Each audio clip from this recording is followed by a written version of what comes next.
Who are joining remotely must be visible on screen for the purposes of identity verification, establishing and maintaining a quorum, participating in the proceeding, and voting. Those members who must continue to use the software platform's video function while in attendance unless they experience connectivity issues or other technical problems that render them unable to participate on camera. If a member experiences technical difficulties, they should contact the committee staff for assistance. Video of members' participation will be broadcast in the room and via the television internet feeds. Members participating remotely must seek recognition verbally, and they are asked to mute their microphones when they are not speaking. Members who are participating remotely are reminded to keep the software platform's video function on the entire time they attend the proceeding. Members may leave and rejoin the proceeding. If members depart for a short while for a reason other than joining a different proceeding, they should leave the video function on. If members will be absent for a significant period or depart to join a different proceeding, they should exit the software platform entirely, then rejoin if they return. Members may use the software platform's chat feature to communicate with staff regarding technical or logical support issues only. Finally, I've designated committee staff member to, if necessary, mute unrecognized members' microphones to cancel any inadvertent background noise that may disrupt the proceedings.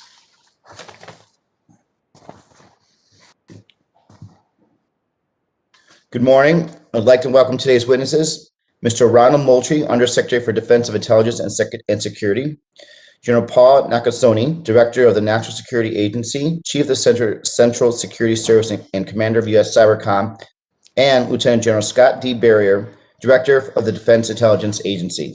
I'm pleased to see each of you today. Though much of the Defense Intelligence Community work is conducted behind closed doors, this hearing provides the subcommittee with an opportunity to inform the American people about the myriad threats facing the country and to hear about the role of the defense intelligence enterprise is defending the nation. The complex threat environment requires our defense intelligence communities to change to mean not only traditional threats, but also transitional threats from pandemics to climate change, to threats from chemical weapons and information warfare. Within the past year, the most catastrophic impacts to our national security have resulted from a deadly virus and debilitating cyber attacks. China and Russia had different capabilities and intentions, but both seek to challenge and disrupt the liberal democratic order. The challenges these two nations present across all domains of warfare. Russia wages vast propaganda and disinformation campaigns, conducts sophisticated cyber attacks, and sanctions provocative military buildups using irregular forces. China is heavily investing in the modernization of its military while leveraging global interconnectedness to undermine, subvert, coerce, and influence. China seeks to dominate the world economically, militarily, and with technology through whatever means necessary. In the throes of perhaps the most challenging security environment in decades, the defense intelligence community is at the epicenter of the department's efforts to secure information environment. We on the Intelligence and Special Operations Subcommittee are prepared to work with you to ensure you have the resources and authorities you need to succeed to meet these threats. I'm particularly interested in understanding any capability gaps, as well as how the defense intelligence enterprise is postured to support defense operations and efforts to counter, detour, or defeat these threats, especially those in cyber domain and the information environment. This discussion is crucial as we shape and develop the fiscal 2022 National Defense Authorization Act. With that, let me thank our witnesses for appearing before us today. I also now recognize Ranking Member Kelly for any opening remarks he may have. Mr. Chairman, thank you for your opening remarks and your leadership in organizing this morning's posture hearing. Today, we'll hear from three leaders across the defense intelligence enterprise. In particular, I would like to welcome Mr. Moultrie and congratulate him on his recent confirmation. Today's threat landscape continues to grow in scope and complexity. Our intelligence enterprise professionals are tasked with yeoman's work on a daily basis to help our nation prepare, defend, and react to these threats. Recent high-visibility cyber attacks have shown just how vulnerable both our government and commercial sectors are to this type of offensive operations. From SolarWinds to Colonial Pipeline to JBS, this threat continues to grow at an alarming rate. Earlier this year in mid-March, this subcommittee conducted a hearing on disinformation in the gray zone. These aggressive tactics, encompassing offensive actions just below the threshold of armed conflict and sometimes maybe above the threshold of armed conflict, are utilized by adversaries like China, Russia, and Iran to discredit and destabilize American interests. A memo signed last year by 9 combatant commanders drives home just how important this issue is. Recognizing the need for increased support from the intelligence community to combat this threat, they note malicious efforts by Russia and China across the information domain to seek discontent, weaken trust, and undermine alliances. Maybe most pressing of all the threats right now is how the defense intelligence enterprise is postured to continue counterterrorism operations in Afghanistan with the impending redeployment of our troops. As we know, the Biden administration has ordered all troops out of the country by September 11th of this year, and recent reporting has indicated that the department is well ahead of this deadline. The conversation as to whether we should or should not withdraw is not for today's hearing. However, the way in which we plan to keep an eye on the security situation in Afghanistan post-withdrawal is very much germane to today's discussion. The Biden administration has stressed there will be over-the-horizon capability to maintain situational awareness of Afghanistan, but to my knowledge, this plan remains a work in progress. I am deeply concerned about our intelligence collection capabilities with our military forces being redeployed. I look forward to hearing from our witnesses today on all these topics, in addition to this year's budget request and what each organization's priorities are for fiscal year 2022. I want to thank our witnesses in advance for their time today. I look forward to continuing the work with our Defense Intelligence Enterprise leaders during the 117th Congress to ensure that we are appropriately postured to meet and defeat the threats posed by our adversaries. Thank you, Mr. Chairman, and I yield back. Thank you, Ranking Member Kelly. We will now hear from our witnesses, then move into question and answer session. I'd like to now recognize Mr. Moultrie. Thank you, Chairman Gallego. Mr. Chairman, Ranking Member Kelly, and distinguished members of the subcommittee, thank you for the opportunity to testify in support of the President's budget request for fiscal year 2022 alongside Generals Nakasone and Berrier. The intelligence professionals of the Department of Defense work every day to address the current and future threats facing the United States of America. On their behalf, I wish to thank the members of this subcommittee for your continued support and partnership. The President's $715 billion defense budget request for fiscal year 2022 includes $23.3 billion for the Military Intelligence Program. The Department develops the Military Intelligence Program, or MIP, in coordination with the Director of National Intelligence to align intelligence capabilities between defense and national priorities while avoiding unintentional duplication. The MIP reflects Secretary Austin's guidance for defense intelligence, providing the necessary capabilities to support the department's three key priorities: defending the nation, taking care of our people, and succeeding through teamwork. As this subcommittee well knows, the United States faces a period of rapid, profound, and dynamic change in the international landscape.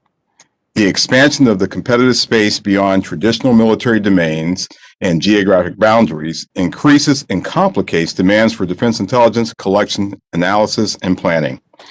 Challenges from strategic competitors, rogue states, violent extremists require defense intelligence enterprise to invest in the ability to seamlessly share and fuse information, synchronize capabilities, and expand partnerships with other government agencies, the private sector, academia, and partner nations.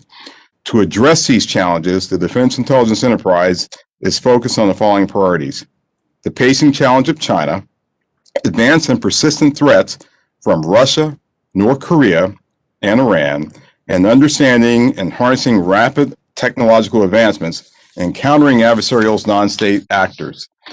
Although we have established a strong foundation to strengthen our national defense, the department risks losing its competitive advantage to our rivals and adversaries without the much-needed continued investments in critical areas, including our intelligence and security portfolios.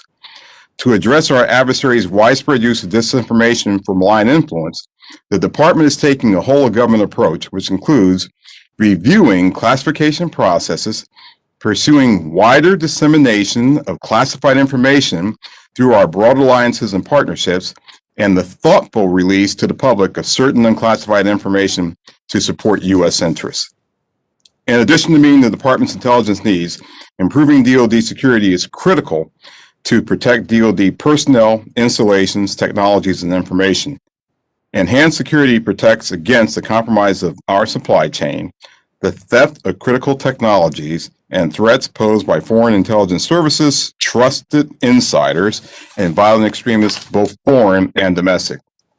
Our security efforts strengthen the vetting of DoD personnel, counter foreign adversary efforts targeting our critical information, technologies, supply chains, and they protect our installations, capabilities, and workforce from various threats. Most important to our continued intelligence advantage will be building and retaining a diverse workforce capable of meeting the new challenges of the 21st century. It must have digital literacy and advanced skills to harness emerging technologies and adapt to ever-changing threat environments. It must be a workforce that is free of sexual harassment and intolerant of violent extremism at any level. It must also be equitable, inclusive, and one that reflects the nation that serves. In short, diversity is a mission imperative. The defense intelligence enterprise will continue to pivot towards strategic competition, improved adaptability, and changing intelligence needs. We will continue our investment in artificial intelligence and machine learning, as well as intelligence, surveillance, and reconnaissance resiliency, while creating efficiencies and improvements in tasking, collection, processing, exploitation, and dissemination capabilities. Lastly, the partnership between DoD and the Office of the Director of National Intelligence has never been more important. Collectively, we will deliver the intelligence readiness, resources, technologies, and solutions essential for protecting and ensuring our U.S. national security. Intelligence community partnerships support efforts across the government and are strengthened by our allies and partners who provide perspectives and capabilities to meet our nation's intelligence and security needs. Thank you for allowing us the opportunity to talk about the Defense Intelligence Enterprise, and we are grateful for your support to the intelligence and security capabilities that the Department of Defense relies on and to defend the United States. I look forward to your questions. Thank you. And now we'll hear from General Nakasone. You're recognized. Chairman Gallego, Ranking Member Kelly, members of the committee, thank you for your enduring support of the National Security Agency and for the invitation to testify today. As Director of the NSA, it's my great honor to lead the women and men of NSA. We provide vital support to policymakers, the Department of Defense, and the intelligence community. We nurture talent, drive technology and innovation, and maintain a competitive advantage over our adversaries. Our focus is on two missions: signals intelligence and cybersecurity. Through our signals intelligence mission, we achieve access to our adversaries' network and data, which provides the nation with an information advantage in competition, crisis, or conflict. Our cybersecurity mission postures us to prevent and eradicate cyber threats to U.S. national security systems and critical infrastructure, with a special emphasis on the defense industrial base and the improvement of our weapons security. Specifically, the NSA Military Intelligence Program provides resources for vital cryptologic capabilities to increase the ability of the Defense Intelligence Enterprise to deliver accurate and timely intelligence to combatant commanders and deployed forces. NSA focuses on delivering comprehensive intelligence support to enable DoD cyberspace advantage, providing technical enhancement of service capability to ensure strategic advantage, supporting deployed warfighters and combatant commanders in a competitive and dangerous security environment. NSA's access operations and collection capabilities continue to evolve in response to the threat landscape and the telecommunications complexity encountered in the strategic environment. Consistent with the Secretary's priorities and the interim national security strategic guidance, near-peer competitors, specifically China and Russia, are the principal priorities for the department and our agency. An NSA-led reinvestment in the ability to exploit signals associated with advanced weapons and space systems will improve warfighter weapons and space readiness. This initiative will enable real-time threat data dissemination through the development of automated processes and streaming of the intelligence mission data. Maintaining the trust and confidence of our nation's leaders and the public remains a top focus, and we continue to practice sound stewardship of the resources appropriated to us. We look forward to working with the subcommittee and are truly grateful for the support of Congress that has been given to our agency. Thank you, Chairman. Thank you, General. Lieutenant General Berrier, you are now recognized. Good morning, Chairman Gallego, Ranking Member Kelly, and members of the subcommittee. Thank you for the opportunity to discuss threats facing this nation, and DIA's support to the national defense strategy. The nature and scope of the national security environment in which we operate is largely shaped by strategic competition. The continuous push and pull among the United States, China, and Russia for global strength and influence. At DIA, we are working to provide the U.S., along with our allies, a decision advantage across all warfighting domains and geographic boundaries, with competitors who intend to challenge, limit, or exceed our military capabilities. Their capabilities include more lethal ballistic and cruise missiles, growing nuclear stockpiles, and gray zone measures such as ambiguous unconventional forces, foreign proxies, information manipulation, cyber attacks, and economic coercion. China remains a long-term strategic competitor to the United States. As a pacing threat, it poses a major security challenge. Beijing uses multiple approaches, including diplomatic, economic, espionage, and military to achieve its strategic aims. China continues its decades-long military modernization to build an incredibly lethal force that will almost certainly be able to hold U.S. and allied forces at risk at greater distances from the Chinese mainland. The Russia military poses an existential threat to the United States. Russia has a growing ability to project power with long-range precision cruise missiles. Its investment in conventional forces, strategic nuclear forces, and its strategic deterrent place the U.S. homeland at risk. Both China and Russia consider space integral to winning wars and have reorganized their militaries to integrate space, operations, and counter space capabilities. In addition to these two state actors, we face other pressing challenges with North Korea, Iran, and Afghanistan. North Korea has tested dozens of missiles since mid-2019. Iran challenges U.S. interests with its sophisticated military capabilities, broad proxy and partner networks, and periodic willingness to use force against U.S. and partner forces. Violence in Afghanistan remains elevated as peace negotiations have slowed since late 2020, and the Taliban continues to apply military pressure on the Afghan government. At the same time, the threat from terrorist organizations will persist across the region. Although Al-Qaeda's appeal to Salafist jihadists has waned, ISIS remains the preeminent Salafist jihadist group, sustaining more than a dozen insurgencies globally, is expanding its African presence, and probably rebuilding its ability to direct attacks in the West.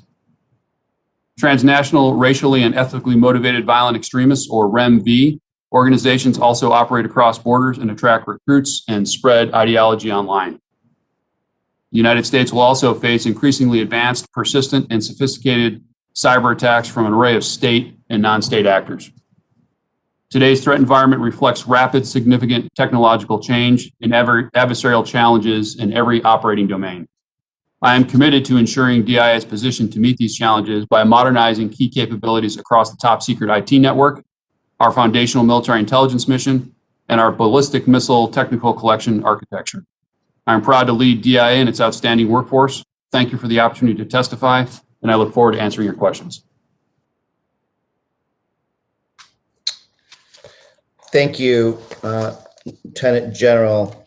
And now we'll move on to the question portion. Every member will have 5 minutes to ask their question, and I will begin with my question, and then we shall move to Ranking Member Kelly. Make sure I see the timer. Perfect. Okay. Mr. Moultrie, do you believe that defense intelligence enterprise is agile enough to adapt and meet the emerging threats we see today? And is the enterprise postured in such a way to be proactive rather than reactive? Representative Kelly, thank you for the opportunity to speak once again. I believe that the defense intelligence enterprise is currently capable of meeting many of the challenges that we face from the threats today. But I believe that we have to continue to become more agile and more adaptive. We know that our adversaries are using non-traditional means and non-traditional tools to go after us. They operate outside the laws that enable them to do things that we must be able to counter. there are also technological challenges that we are facing that we have to be able to adapt to. So while I believe that today we're able to defend the nation, we're able to meet the threats that exist today without significant changes and significant adaptation, we may begin to fall behind. So those will be the issues and those will be the activities that we'll be focused on in the coming years. Just kind of follow up on your thought then. What do you believe are our most significant capability gaps or deficiencies to identify, track, and manage threats that cross all domains of warfare? So right now, in terms of the budget, we're trying to align what we have in the National Intelligence Program, which is run by the Director of National Intelligence, and what we have in our Military Intelligence Program.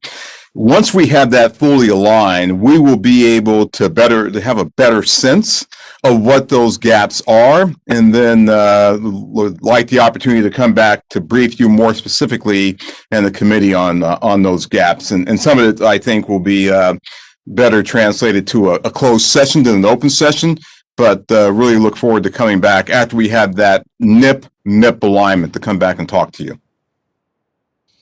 Thank you, Mr. Moultrie. Thank you, Mr. Moultrie. More than 18 months ago, 9 combatant commanders articulated an enduring requirement for the intelligence community to help combat the provocative, dangerous, and destabilizing actions of China and Russia in the public domain. The Director of National Intelligence is establishing a malign foreign influence response center that will lead the coordination and integration of intelligence related to foreign malign influence. Mr. Moultrie, how will your office work across the defense intelligence communities to ensure coordinations of efforts in this space? Yes, thank you again, Mr. Chairman. We've been working closely with the Director of National Intelligence and the ODNI to ensure that we have a whole of government approach, not just an intelligence community or a defense intelligence enterprise approach, but really a whole of government approach to what this problem is, to understanding what our adversaries are doing in this space, and more importantly, how we need to get after it. We know that there are processes now that we need to put in place. We need to revamp the training that we have today to ensure that people are properly focused on this issue. And then we need to make sure that we're using open source and other available means to get this information out to our combatant commanders. It's a priority of ours. Understanding these issues, I know there's been a lot of discussion about whether or not information can be declassified. We're moving to declassify what we can declassify, and some of that's been done. And I welcome General Nakasone and General Berrier to comment in this area too. But we're also trying to protect those sensitive sources and methods. So malign influence and activity in the gray zone, understand it, and we're really focused on it. And within the enterprise, the defense intelligence enterprise, we're revamping ourselves to be able to get after this problem. Great. General Nakasone and General Berrier, what processes are being adjusted to help respond to the combatant commander's urgent requests for assistance? Chairman, if I might, just to follow up on Secretary Moultrie's comments, I think the areas that we're working here at the National Security Agency begin with this idea of how can we do this in a manner that is ensuring of speed and agility against an adversary that has the same. And so as the Secretary mentioned with regards to publicly available information, open source capabilities, the right tools, being able to bring all 3 of those together is important. We do begin with a lot of our work that is written for release. And so while that can help, I don't think that's the end all. I think the end all is, as we take a look at that, working with a specific combatant commander, looking at the private sector, looking at the tools and the information available. How do we do this in the quickest manner possible? John Berrier. Sir, the DIA is really involved on a number of fronts in this really very, very important activity. The first thing is to double down and emphasize to all of our analysts that we have to write for release. So if you start with the mindset that this product will be released to the max level of audience or consumer, that's a good start to get the analysts thinking about a different way to do it. The other piece is to focus our collectors on when they're collecting, focusing on sources, as they develop those information reports to also write at the lowest classification level possible when they can. I think the last thing I would tell you, Chairman, is that DIA is uniquely postured with our combatant commands. As you recall, DIA mans all of the J2 GIOCs within the combatant commands, and so that makes us uniquely positioned to understand combatant command PIRs and to be able to leverage the intelligence enterprise to meet their needs rapidly. Thank you. And last question for General Nakasone. Given the recent cyber attacks and ransomware attacks, what is NSA doing to identify relevant vulnerabilities and threats and take action to prevent future intrusions to critical national security systems and infrastructure? Chairman, our work at NSA has been focused on the defense industrial base, and one of the areas that we have expanded to with our cybersecurity directorate is how do we do this in an unclassified manner? And we've stood up the Cybersecurity Collaboration Center, which is an unclassified center where we begin and invite a series of partners to come and have discussions with us. I think also that the other piece that's really important is that we are working with a series of partners to deliver cybersecurity advisories. And why is that important? Because being able to take our technical capability, our knowledge of what the adversary is doing, and then writing that at a means that it can be released broadly is almost like providing inoculation to a number of areas where we know there are vulnerabilities. And it comes with the stamp of approval of the National Security Agency. So that's where our focus has been, Chairman. Thank you. Representative Kelly? Thank you, Chairman Gallego. Mr. Moultrie, you mentioned a budget number in your opening statement. What was that budget number again? Yes, sir. Representative Kelly, it was $23.3 billion. Okay, and what is that compared to last year's FY in the same area? It's down $75 million from my understanding, sir. Yeah, and that's something I really hope you guys will help us with. I'm also on the budget committee, and we keep throwing out this 715 like we're getting a raise in defense.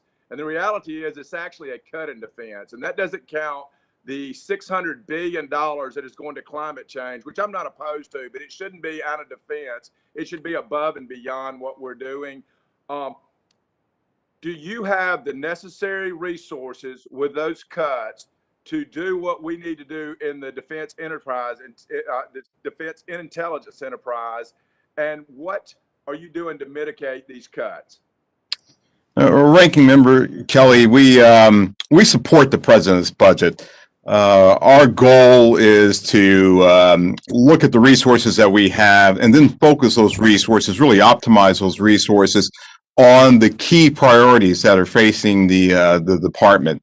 That comes from looking internally and making sure that our priorities are aligned with the Director of National Intelligence, and then working closely with the Director of National Intelligence and the rest of the Defense Intelligence Enterprise to ensure that we understand what the requirements are, making sure our warfighters have what they need as priorities, and then focusing on those top priority needs.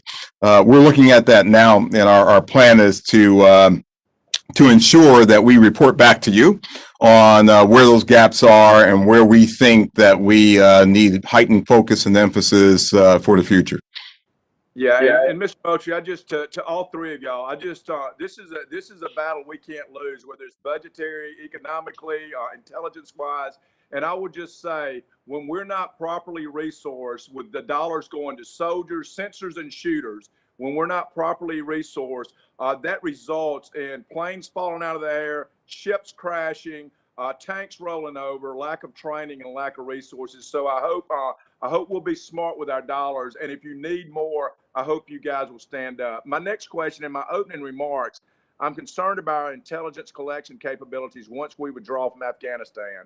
Can you please articulate the plan for the over-the-horizon intelligence collection strategy? Ranking Member Kelly, I'll start, and then I'll pass to General Berrier for any comments that he may have. So we're in the process now of looking at the over-horizon architecture that we need to have. It's not going to be a unilateral architecture. We're going to have to work very closely with our partner and allies to ensure that it's a robust architecture, that it can protect the forces that we have in place, and that can rapidly respond to issues and challenges that we may have. Our number one priority is keeping our personnel safe during the retrograde. And we've been having weekly, almost daily discussions on how to do this and factoring a number of different aspects into this. Let me turn to General Berrier for his comments and thoughts on this. Ranking member, as you know, over the years of our operations in Afghanistan, DIA was able to build out a very robust human intelligence network. As the forces have downsized there and our bases have collapsed, those operations were turned over to tactical units.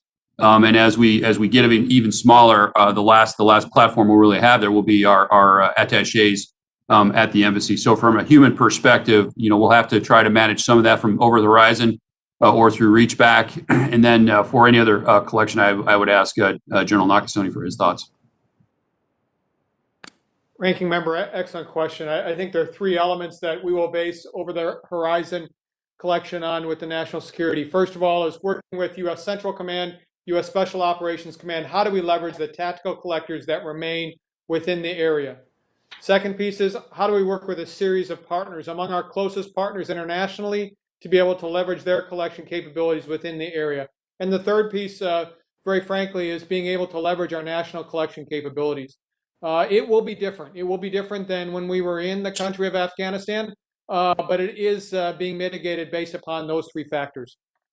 Thank y'all. And just real quickly, Lieutenant General Berrier, you mentioned the defense attachés, and I just got back from Africa, UAE, and Romania and Italy.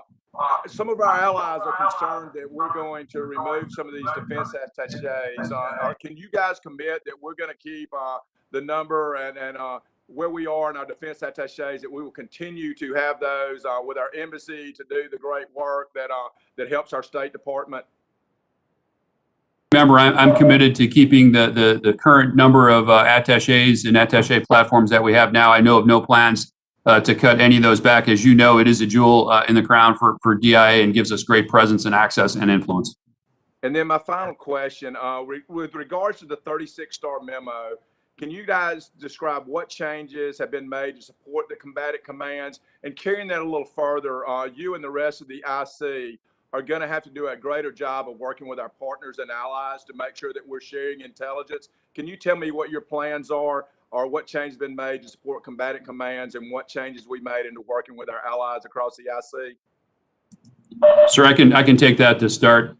Our presence and access into the combatant commands allows us very unique insight on the requirements for combatant commanders. So I would say at speed, we're able to turn those around as quickly as I can. With any DI reporting, we can go very, very rapidly to get that to the right level of classification that they need for their operations. In addition to that, I'll just reemphasize this whole business of right for release. We have to emphasize that with all of our analysts so that they know when they're dealing with sensitive material. We have to do our best to get it to the lowest level that we possibly can. And in terms of partners, as you know, we have a very, very robust partnership with our key partners, which are Five Eyes, but we also have partnerships with many others.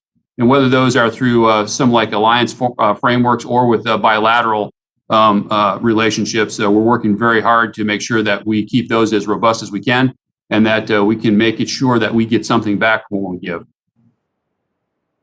Ranking member, if I might just add to General Berrier's excellent comments, I would add two things. First of all, how do you utilize tools that we might have to be able to look at large amounts of data very rapidly? That's one of the areas that we're exploring with the combatant commands. And then the second piece is, how do we take some of our sensitive intelligence and be able to have a discussion with the combatant commands to say, hey, is there a commercial capability or is there open source that might lead someone there? Again, back to Secretary Moultrie's point, being able to protect our sources and methods. These are the discussions that are taking place. I think this is generated by the needs that the combatant commanders have expressed, balanced by the needs of our intelligence community to protect our most sensitive accesses. If I can just add on top of my my distinguished colleagues' comments, which were spot on. I think we have to work across the intelligence enterprise, which includes with DNI.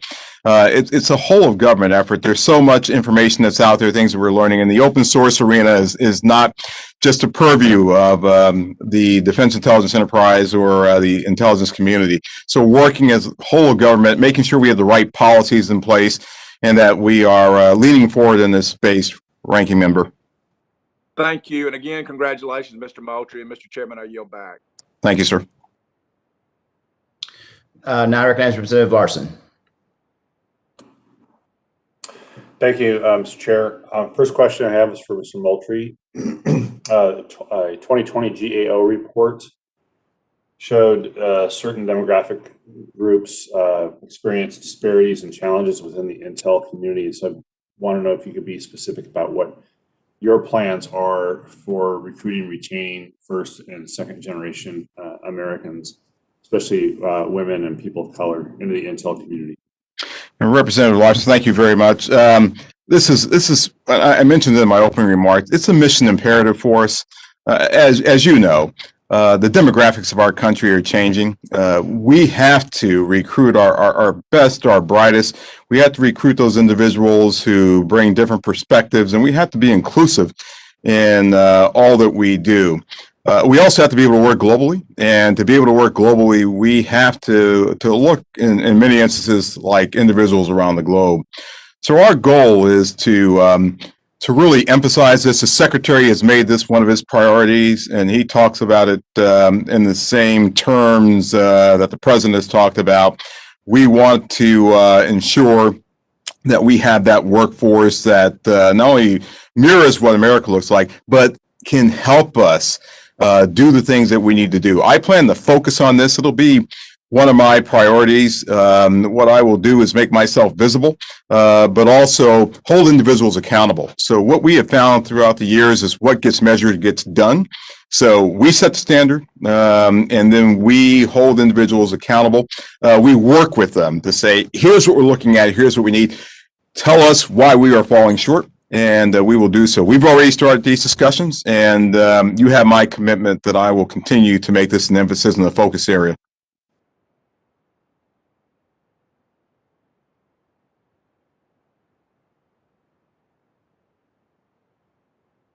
Representative Larson, do you have other questions? Sorry, I muted myself to listen to the answer. I apologize. General Nakasone and General Berrier, do you have specific actions you're taking within your agencies on the same issue? Sorry, General Berrier. Representative, we do. In fact, if you look across the DI workforce, we're about on par with percentage of minorities and disability officers there and female officers. So we're doing okay, but we can do better. And so we're doing a couple of things right now to increase diversity in what I would call our mission space, analysis and collection, and really conducting a barrier analysis to determine what's keeping our diversified workforce from attaining higher rank in those career fields. We're also, since March of 2020, we've visited 45 historically Black colleges and universities and attempting to reach out in greater numbers. And for all of the representatives on this committee, I would have one ask. Each year you put one young man or woman into a military academy, but you probably have hundreds of applications. If you would flip those applications to us, we would take advantage of that diverse talent that almost made it into an academy, but did not. I think it's a great opportunity for us to start giving opportunities to that representative force inside the intelligence agencies. I'll turn it over to General Nakasone. General. Congressman, I'd offer a couple areas that we're very focused on. First of all, as you're well aware, NSA has over 340 centers of academic excellence throughout the United States. We are headquartered on the East Coast, and so we need to be much more visible and much more involved in places outside of the national capital region. That's what we have done to begin with. And so places like NSA Hawaii, NSA Texas, NSA Alaska are all opportunities for us to be able to broaden our reach. The second piece speaks to Secretary Moultrie's comments with regards to accountability. I hold all 500 senior executive service members of NSA accountable for our diversity, equality, and inclusion. They're rated every single year. And so they understand that this is a priority for our agency. It's a priority for its director. And then the final piece is that we have to have a series of abilities for us to develop a workforce. It's one thing to recruit the workforce, but then how do we develop that workforce so the workforce is representative of the demographics of our nation, not only when we hire them, but when we get to our senior levels as well. Great. Thank you very much. I'll just offer as well, or ask as well. I had a question about the China task force recommendations that came out this week, and perhaps in a classified brief later, we can address that. And now that we can maybe travel again, General Nakasone, I will again invite you out to Whatcom Community College to visit your program at Whatcom Community College in Bellingham. Thank you, Congressman. I look forward to it. Great, thanks. Thank you, Mr. Chair. Thank you, Representative Larson. I now turn to Representative Scott. Thank you, Chairman. And gentlemen, thank you for joining us. I know when we talk about cyber, we're typically thinking of more of a near peer type competitor, I guess, or something coming from a little further away from home than Central and South America. My question is specific to Southcom, and with regard to the budget, it seems to me that Southcom is the one that anytime there's a budget reduction, Southcom is the one that always takes that reduction. What do you anticipate with regard to Southcom? The transnational criminal organizations are responsible for killing more people in America than any other organizations are. How do you anticipate the budget reductions to affect Southcom? It's Representative Scott. My understanding is that there is actually a slight increase in the budget for Southcom. We understand the transnational threat that's posed by the criminal organizations that operate and operate across the border. Working with the Department of Homeland Security to ensure that we have a whole government approach to this will be very important. As I mentioned at the beginning of my comments, we want to ensure that we have the opportunity to really have alignment between the national intelligence and the military intelligence programs. Once we have that, we'll be able to come back and talk to you probably better in closed session about some of the things that we're doing and some of the capabilities that we'll be employing and working with DHS on.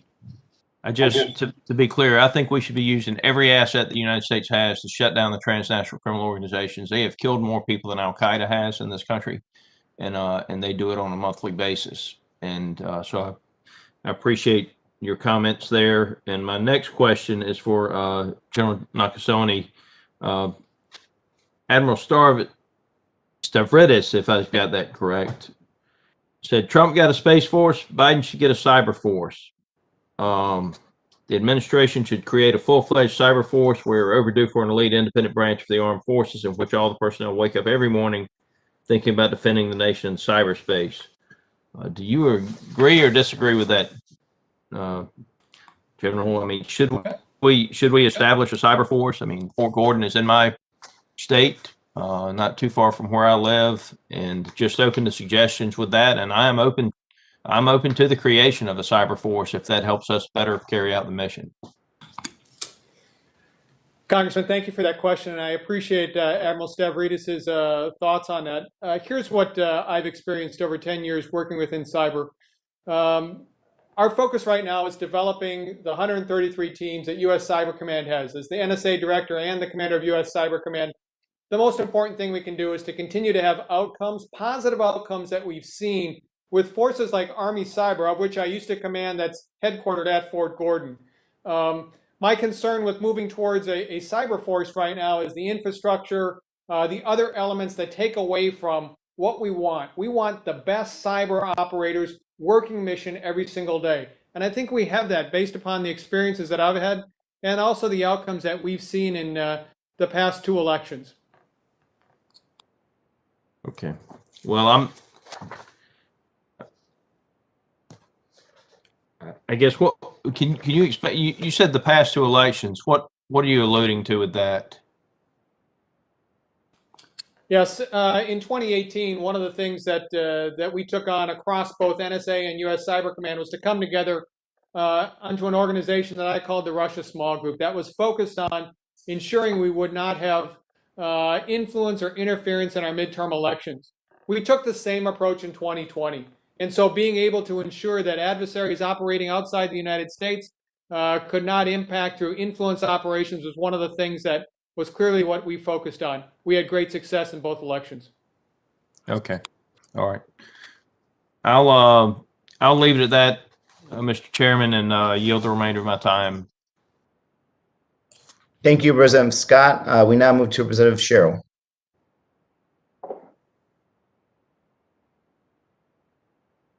Thank you so much. I really appreciate all of you coming today. I want to thank you for your service, as well as to extend my appreciation to all the members of the Defense Intelligence Enterprise, both military and civilian, for their selfless service to our country. The victories of the Defense Intelligence Enterprise aren't always known to our fellow citizens, but your efforts play a critical and often unsung role in our nation's security and stability. As all of you are aware, over the past few years, there's been an increase in incidents targeting the United States, its people, and its infrastructure from a number of adversaries to include China, Russia, Iran, and North Korea. These gray zone tactics used include cyber attacks, misinformation, and providing safe haven to those who target the foundations of our democracy. So it's no secret that some of the first tools the U.S. leverages in response to this aggression are economic or financial in nature, in part due to the direct effort economic sanctions have on the kleptocratic leaders in China, Russia, Iran, and North Korea. Economic sanctions hit them where it hurts. So the DoD has under its authority half of all the intelligence community agencies that could gather intelligence to support these aims. Does the Defense Intelligence Enterprise prioritize the acquisition and dissemination of foreign government financial data to the Departments of State and Treasury to support really the all of government sanctions response to these adversaries? Representative Cheryl, I'll start, and then I'll turn to my colleagues who will also have some input in this area. So we have a very robust, and I'm using this based on my past history and roles that I've served in the intelligence community and defense intelligence enterprise. We have a very robust mechanism in place to understand what's happening in the financial realm, economic sanctions, the potential thwarting of economic sanctions.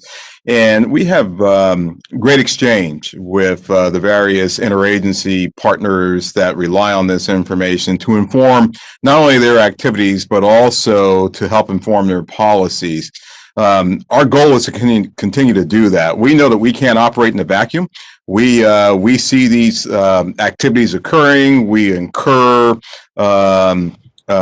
these hits on our system and our infrastructure. We know the president sets the policy and we enact those policies, but we also put in place those mechanisms to help the government really evaluate the effectiveness of their policies and how we should do things.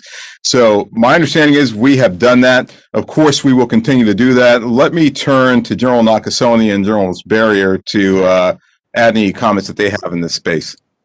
That would be great. And if you could also provide some data on how you provide, or some information on how you provide that data to the Departments of State or Treasury or allied nations for enforcement of economic measures. Thanks. Sure.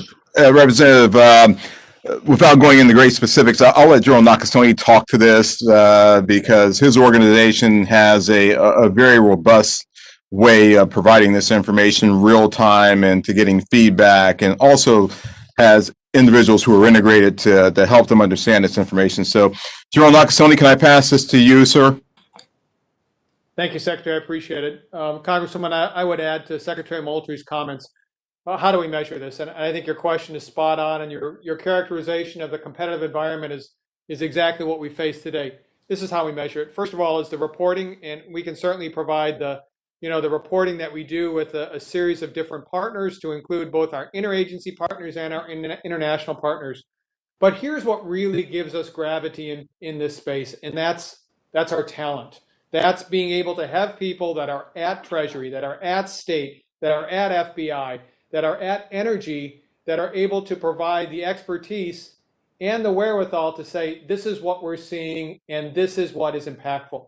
The feedback loop is so critical, as you pointed out, to be able to understand the utility of what's being tried. And so this is something that we've done for many years, and we can certainly follow up with those type of metrics. That would be great. Thank you so much. Really quickly, I just have a few seconds here, but I wanted to really quickly ask about the GAO study on accountability. What role do all of you think the extensive reliance on temporary personnel, which as of mid-2020, I believe it represented 70% of the OUS DINS workforce, as well as contractors, who I think represent about 51% of the office's workforce, plays in the shortcomings noted in the GAO study? Representative Cheryl, I haven't had the opportunity yet to really delve into that. I'm aware of it, and I think that's a challenge. One of the things that we've already highlighted this morning is it really is in the talent of our people and the continuity of their expertise that really enables us to get things done. So if we're having to rely on temporary talent or talent that may be somewhat transitory, that impacts us. So what we want to do is to look at the cadre that we have, to look at how we're augmenting that cadre today, how we capture information. So there are tools that can help us capture knowledge and capture information. And then how do we have that knowledge repeatable so that regardless of who's here, we need a core, but we can also continue to do those valuable things that we continue doing. So this is a problem. It's been a problem for quite some time. And I think it's a growing problem around the community as we have people go in and out. So we'll look at that and we'll come back and report to your representative on this issue. I look forward to it. Thank you for the chairman's indulgence. I'm over time. I yield back. Thank you, Representative Cheryl. We now turn to Representative Franklin. Thank you, Mr. Chairman, and thank you, gentlemen, for your time here this morning with us. I, along with a number of other folks last week, sat in on a briefing on the final report from the National Security Commission on artificial intelligence. I'm not sure if you all have had a chance to see that fascinating 750-page report, so it's not light bedtime reading, but a lot of great recommendations in there. And one of the key findings that they landed on was the need for us to establish AI readiness by 2025. A closing window, we've got an advantage, but our adversaries are closing that rapidly, and they feel that we need to make some significant investment in those areas.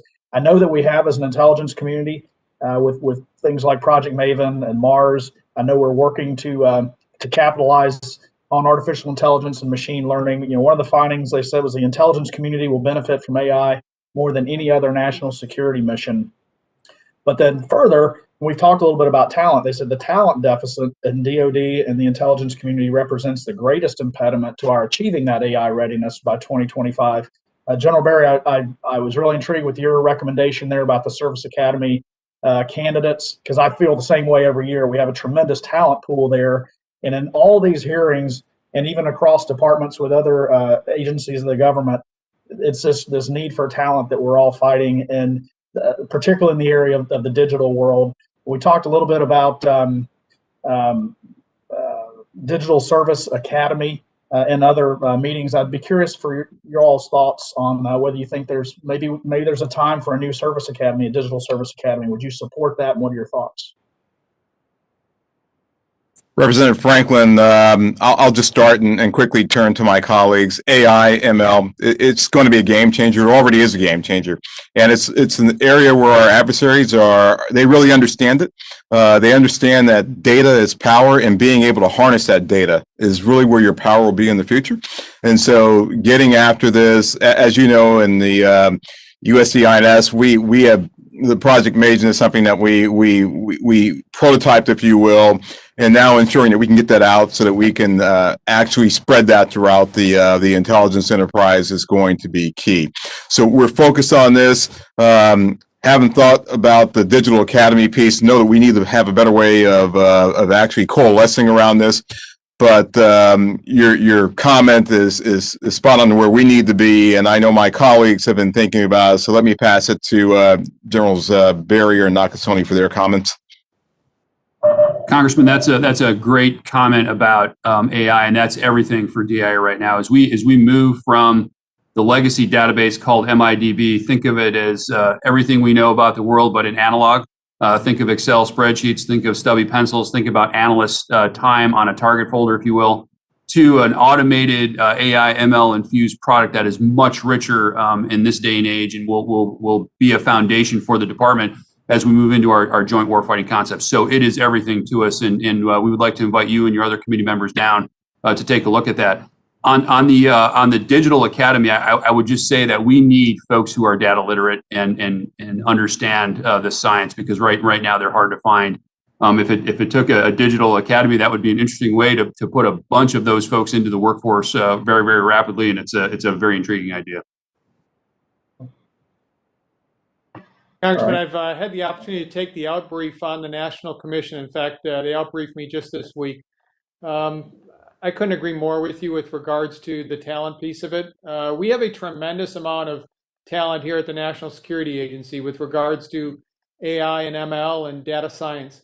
What I would tell you is that it's not necessarily always the recruitment piece that is the critical element of it. It's the ability to ensure that someone that comes into the National Security Agency on day one doesn't leave us in 5 years or 6 years. It's the ability to grow that person in a series of different jobs.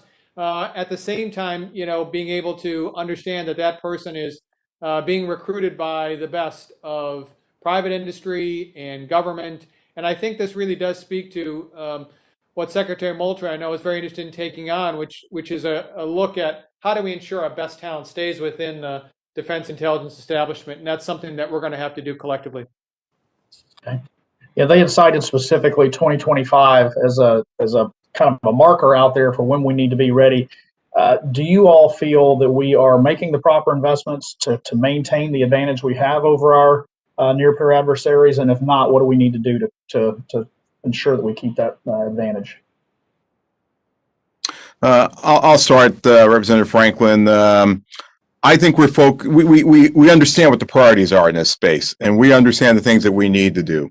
And so we're going to align ourselves to ensure that we maintain that advantage. I call it a decision advantage. Some people call it an information advantage. We have to have the tactical and military advantages too. But we know where we need to invest to actually get better and more agile and more capable. We'll get there. We just need to make sure that we have the interaction and collaboration across the interagency and across the IC with DNI to do that. Let me pass it to my colleagues for their comments. Congressman, I would say that for Go ahead, sir. Okay, Lieutenant General Berrier, yeah, if you can make a quick summary. Yes, Chairman. So for DIA, investment in this space is critical for us. So I would say this is the number one tie between Mars and the AI and ML programs that we have there, along with JWIC's IT and the top secret network we run for the department. Thank you, Mr. Chairman. Thank you, Lieutenant. Now we move on to Representative Panetta. Thank you, Mr. Chairman, Ranking Member Kelly. Mr. Moultrie, I'm lucky that my digital footprint really didn't start until I got into office. However, as you know, there are a lot of young men and women these days who are coming into the services and have a huge digital footprint well before they signed up. So I guess my question to you is, how can special operations forces who require, some do, a significant amount do, require undercover identities, maintain the same level of digital anonymity as intelligence operatives when they initially enter the armed forces and are selected for special operations units with none of the same secrecy or precautions as those other agencies? And also, are DOD and DIA, are they looking at ways to reduce the digital footprint of those who are initially enter into the armed forces to protect the potential future of Tier 1 special operators from identification? Representative Panetta, that's a fantastic question, and it's one that we're focused on. we understand that the digital footprint, which used to begin when you were a teenager, now starts when you're about 3 or 4 years old. So individuals get their first tablet device or their first cell phone at a very young age, and they take selfies and all these other things. So all that provides this footprint. And when you're trying to do counterintelligence or counter surveillance operations, you are not only putting your footprint out there for the adversary, you are enabling them to undermine some of the things that we're doing. So we understand this. This is a problem that DIA truly understands. In discussions with them this week, we walked through this, we talked through this. CIA understands this problem. You probably have heard the term ubiquitous technical surveillance. If not, welcome the opportunity to come talk to you about it. But with all the things that are out there, we have to focus on this. If not, we're not going to be able to conduct our missions in the most efficient way. And we also need to understand how it also may impact us and some of the things that we need to be able to do OCONUS outside the continental United States. So it's a two-sided coin, Congressman. We're focused on it and welcome the opportunity to come back and brief you on it. Yeah, that'd be great. And I guess General Berrier, I'll kind of pivot to you, General Berrier. Are you seeing the DIA cooperate with the CIA and FBI in order to share the best practices at a minimum to cover modernization? Congressman Panetta, absolutely. We are in the middle of a modernization effort, although we can't go into the details on this particular network, but we'd be happy to share all of that with you and where we're going with our partners. This is a really important effort, and we have to get on with it and do it quickly. Understood. Thank you. Mr. Moultrie, back to you. As you know, the recent annual threat assessment from the IC highlighted threats that China, Russia, Iran, North Korea, as we all understand, pose to what they pose to our national interests. What actions are you taking to ensure that the DIE is producing intelligence on those threats that policymakers and warfighters alike can use to make informed decisions? Hey, Representative Panetta, we look at this as an end-to-end problem. So we know that activities that we've done over the last 20 years have really eroded our foundational military intelligence and our technical intelligence capabilities. So we know we have to get back to rebuilding those. More importantly, looking at end-to-end, we have to be able to ensure that we understand the requirements, that we have those requirements in place, and that we have the dissemination mechanisms that will allow policymakers to understand what's occurring in this space. So it's going to be our priority. It already has started, and we're going to focus on that over the next several years. How do we understand that? You understand that includes not just technical things, but also language capabilities and making sure we have the language capabilities to help us understand and process this. It'll be a focus area, and welcome the opportunity to come back and brief you on that. Great. And I appreciate that. And I saved this last question purposefully within my limited time I have left. Are there any items that went unfunded in the FY22 budget that you'd like to highlight for the committee? Not at this time. From the USDINS perspective, we're continuing to look at that, and we'll come back and brief you on those in closed hearing when we identify any of those. Sounds good. Thank you, everybody. Thanks to all the witnesses for your time, for your service, for being here today. Mr. Chairman, I yield back. Thank you, Representative Panetta. I now recognize Representative Waltz. Thank you, Mr. Chairman, and just to echo Mr. Panetta's questions, I think a number of others, if I could request of you and Ranking Member Kelly to do our best to schedule a closed session so that we can have some of these more in-depth conversations in a classified setting. I think that would be enormously useful. I'm not sure who to ask this question of because I'm not sure the answer, but in kind of building on Ranking Member Kelly's questions about the Afghan withdrawal, from my time there over the last couple of decades and from multiple intelligence briefings, there is a strong likelihood that we may have to go back, that Al-Qaeda will resurge in the wake of Taliban gains, does intend to attack the United States again if given the opportunity. So my question is, where is the 20 years of operational and intelligence data going? What repository is there? How is it structured, searchable, and accessible to that future Ranger platoon leader who's going to be ordered to go back into a valley where we may have been 5, 7, 10 years ago, who we talked to, what the operations were like, what happened years ago, so that we don't repeat the same mistakes, we don't lose future lives. I understand that you probably can't speak to where the data from the 101st Airborne, one of the Marine Corps MEUs, I know the Special Operations Command is doing this. They're pulling terabytes out and working to make it structurable and searchable. But within with the 18 intelligence agencies, is there an effort, and who has the lead? I'll just start very quickly. So, Representative Waltz, your question is exactly where we have thought about it and where we think we need to be. There's been so much that's happened. So we're retrograding in almost the same way that we went in. We're starting in Kabul and then and moving outward. So understanding what were all those things that we had to put in place. Once again, it gets back to the foundational things that we put in place that enable us to build out that network and all the lessons learned, and being able to capture that. A number of those people have walked out of the door. Fortunately, we've had some very good people who have come in the interim years. I know that General Berrier and DIA is really focused on this, and I'll pass to him if you want to hear more, but we can come back and brief you more detail on this. I understand. We're thinking about it. We need to be doing it. We frankly should have been doing it years ago, so that we can recontact those sources. I want to be clear, this isn't for historians. This is to be usable, accessible, and we need to learn from the mistakes, because it wasn't done when we withdrew from Iraq. And we all know how we had to go back in. And I'm really looking for action now, while we can. Does anyone have the lead? Is this being done, or is this something we need to mandate through the NDAA process?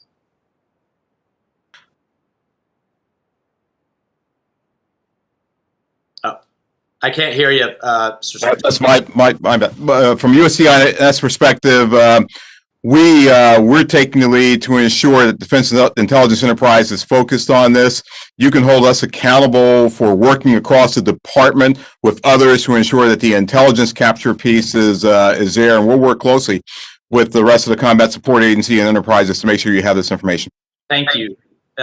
Thank you, and I'll absolutely do that, because I think future lives are going to depend on it. General Nakasone, how do we establish deterrence? I know you've thought and spoken a lot about this. How do we establish deterrence in the cyberspace? I am not convinced that we can play perfect defense across not just the military enterprise, but the private sector. And I know DHS has a big piece of that. But from your perspective, how do we raise costs on our adversaries so that these attacks get down to a manageable level? Congressman, I think there are really three different parts of this that have to be established. One is the idea that policies and authorities are clearly in place that address adversaries, whether or not it's criminal behavior or whether it's nation state behavior. The second piece is that a level of resilience has to come up. And I think the executive order that was released by the administration is important. This is about our critical infrastructure in terms of what's most vulnerable right now. And the last piece is, we need to think of this in not only cyber against an adversary, but what are we going to bring as a government? Our experience defending the elections in 2018 and 2020, we can have an effective cyber attack that lasts this long. We can have a cyber attack, information operations, negotiations in terms of diplomatic sanctions, and then treasury sanctions that last this long. This is the way that we get after our adversaries. No, I think that's fantastic. I'm really focused on the first piece and where we can be helpful, and where I'd appreciate an answer for the record as I'm over my time. Is it reminds me of the terrorism problem in the 90s, when it was viewed as a criminal issue and we couldn't apply Title 10 and military assets to that, and I'm air quoting, criminal issue. After 9/11, obviously we changed our view. It seems to me that we may need to do the same. That these are kind of dual use criminal entities that blend over into intelligence, and our allies don't see the clear lines, or I mean, excuse me, our adversaries don't see the clear lines that our authorities do. So if you could come back to me with what legislatively or what from authority standpoint to go after criminal groups with your assets, if that's what we need to do, I'd appreciate it. I'll look forward to it. And I will just say, I do see a role for Title 10 in the space that you're talking about. Thank you. Now we have Representative Murphy. Thank you, Mr. Chairman, and thank you to the witnesses for your testimony. You know, Mr. Moultrie, I've been long concerned about our adversaries' ability to compromise our national security and our democracy by basically spreading disinformation through hyper-realistic but forged videos and audios known as deep fakes. And in late 2019, Congress approved a bill that I authored to require the intelligence community to prepare an assessment on how foreign countries are using or could use deepfake technology to harm our interests. And then also to explain how the intelligence community is working to develop like appropriate countermeasures. You know, it's the first time that Congress ever passed legislation on this emerging threat. I was wondering if you could update us a bit on the nature of this threat and how the IC is postured to combat it. Yeah, Representative Murphy, thank you for the question. Deepfakes are extremely concerning to us, and it'll be a priority. It has been a priority of ours to understand them, to be able to have the tools to quickly discern what's real, what's not real. I haven't been briefed on the specific programs. I'm 11 days into the job, and so you know, I will. This is a question that I also took during my confirmation hearing, and I at that time I gave my word to really understand this. I've seen this in the private sector and the capabilities that can be thrown at us, and I believe that they already are being thrown at us. And it becomes very important for command and control, as you know, and other things that are important to the Department of Defense and just the continuity of government of the United States. So you have my commitment to delve into this, to find out exactly where we are, and to come back and walk you through where we are with getting on with this, and to give you my assessment of what we need to do better in this space. Well, both my congratulations for your new job, but also my sympathies that you're appearing before Congress 11 days into it. And I'm going to follow up on another issue that is of interest to me for you. And it's basically our effort to combat our adversaries' use of disinformation. You know, the joint written testimony basically states that American interests may be served by sharing classified information with our trusted allies and partners, sharing declassified and unclassified information with the American public, which you all have talked a bit about in this hearing about trying to make sure that you classify at the appropriate level. But I think, you know, as Winston Churchill famously said, a lie gets halfway around the world before the truth has a chance to put its pants on. And he said that way before the advent of the digital age. And I think that is even more true today than ever before. And knowing that we're engaged in information warfare, I think, you know, the best defense against disinformation is accurate information. To the greatest extent possible, we should probably arm our citizens with information about the threats they face and the lies that they confront. And, you know, can you talk a little bit about how exactly the intelligence community is overcoming its sort of natural propensity for secrecy and declassifying accurate information to be able to share with the American people to kind of rebut this disinformation? At the same time, still protecting intelligence sources and methods.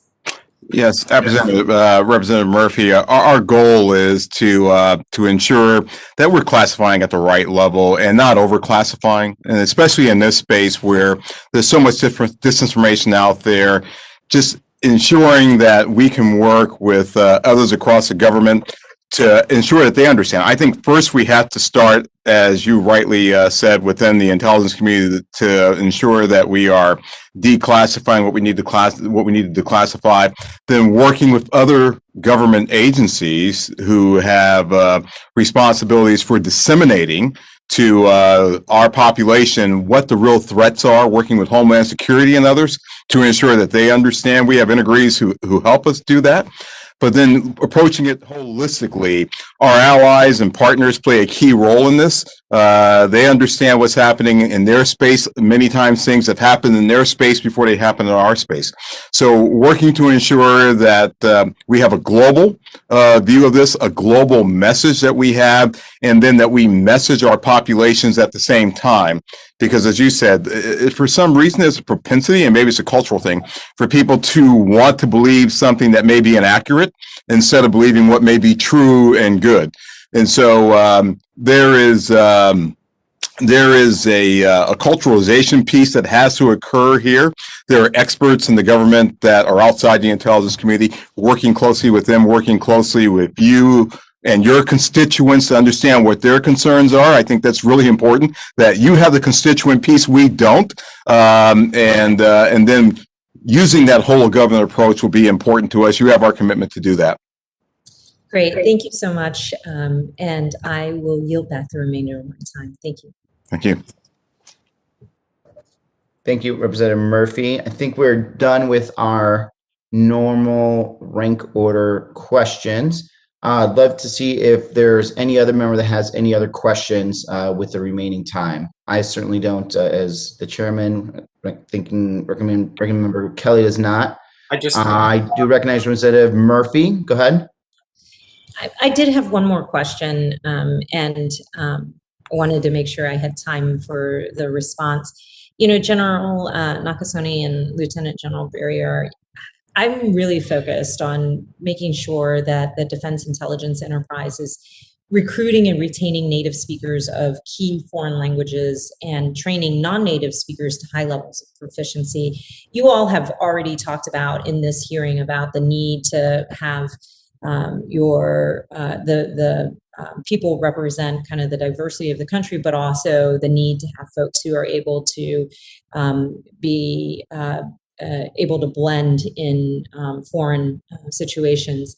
And in the SOCOM context, you know, I'm focused on the soft language school and basically all the benefits that come with training civilian service members, contractors, et cetera, with foreign language capabilities. And I saw some amazing things when I went to see the Joint MISO Web Ops Center, or the JIMWIC, where they had people who were native speakers or folks who had been trained to native level of language proficiency. Can you talk a little bit more about what specific efforts you're making on this front and how they're going? So Congressman, I'll begin, and then certainly I'm sure General Berrier has a few thoughts. So we're doing it every single day. I have over 6,000 linguists here at the National Security Agency. We drive a series of different language development efforts. In terms of the work that's being done with military information support operations and military deception operations, that's done in partnership between the National Security Agency and Cyber Command. Would offer anytime you'd like to see that at the highest level in terms of what we're able to do against adversaries that are truly nation state adversaries. And I think that would be of great interest to you. But it begins with being able to drive the standards. That's the most important thing that I can do as director of NSA, is ensure that what's coming out of the military pipeline, what's coming out of our National Cryptologic School is meeting the needs for us and what we need to be able to do language-wise. And that, as you indicated, is really the signature of success. General Berrier? Thanks, sir. Representative Murphy, our language program isn't as robust as the NSA language program for a variety of reasons, as you can imagine, but it is no less important. And so we need our collectors in language. We need our analysts in language. All of our attachés go to language, extensive language training before we send them out to the field. So it's an important program for us. And the more hard languages we can get, Chinese, Russian, Arabic. I mean, that really is the future for us as we move to great power competition. And so, you know, with our footprint in the combatant commands, having analysts that understand and know the language as they're doing their intelligence analysis is so much more powerful. So thank you for that question. Thank you, and I look forward to setting up a time to come visit. Thank you for the invitation. I yield back. Representative Franklin. Yes, just one quick question for General Nakasone. Sir, with your pulse on all the threats that we face out there as a country, what would you consider to be the United States' top security threat, or the top couple? So, Congressman, I think both the interim national security strategy and the Secretary of Defense's guidance to us has been pretty clear. China is the pacing competitor for us. This is what we look at in terms of where we're at today. I would also offer, particularly for myself and General Berrier, who've been in the service for quite some time, it's a return to a near peer adversary. But the difference is the fact that this near peer adversary is not only growing militarily, but it's informationally, technologically, economically, diplomatically, areas that China has, that obviously has our focus and certainly the focus of the department. Great, thank you. That's all I had, Chairman. Thank you. Thank you, Representative Sherrill, and then Representative Waltz. Thank you so much. I think Representative Franklin brought up Mars a bit, and I understand that part of the goals of Mars, part of the goal is to automate elements of intelligence discovery or analysis, basically to connect the dots and notice trends through machine learning, automation, in some cases artificial intelligence. So how are you dealing now with the different compartments and classifications and special access programs when you want the machine-enabled process to connect those dots, General Berrier? Representative, it's a great question, and when we bring you down for an overview of the program, you'll see it in rich detail. But really talking about Mars, using all of those sort of standards kind of intelligence sources that we've had for years, whether that's through national technical means or other, that doesn't change in Mars. I think the difference with Mars now is we're adding so much more richer context with all of the publicly available information that is out there that allows us to enrich each and every single file. And so you'll go from hundreds of thousands of data bits to millions of data bits across the entire program. And so it's happening at speed. The tools that we're using right now are really enriching everything that we're doing, and we do look forward to showing you that. I look forward to it. I was also curious. It's my understanding that Mars is a replacement for the MIDB architecture, which is over 20 years old. So what previous efforts have you made to upgrade MIDB or develop other analytic systems? And do you have any lessons learned from that you're now applying to the Mars system? Right. So if you think about MIDB, it's actually older than 20 years old. And so it was it comes from another age. And so we've had to modify and adapt MIDB to the post 9/11 and post ODNI world. And so the database itself has been somewhat automated, but I would call it it's a clunky Ford. It is not a Lamborghini by any stretch of the imagination. It still requires a lot of manual interface. Primarily, the lessons that we have learned from this are really sharing with our partners, how we ingest their data and how we're able to share with them and then third parties. And when you do get the overview, we'll be happy to run you through the details of that. Thanks. And just a final question. A 2020 GAO study noted some concerns related to the Mars development and a lack of a strategic plan to engage with stakeholders. So it sounds like you've sort of been thinking along those lines and how to do that. What changes have you made to ensure that they're appropriately engaged?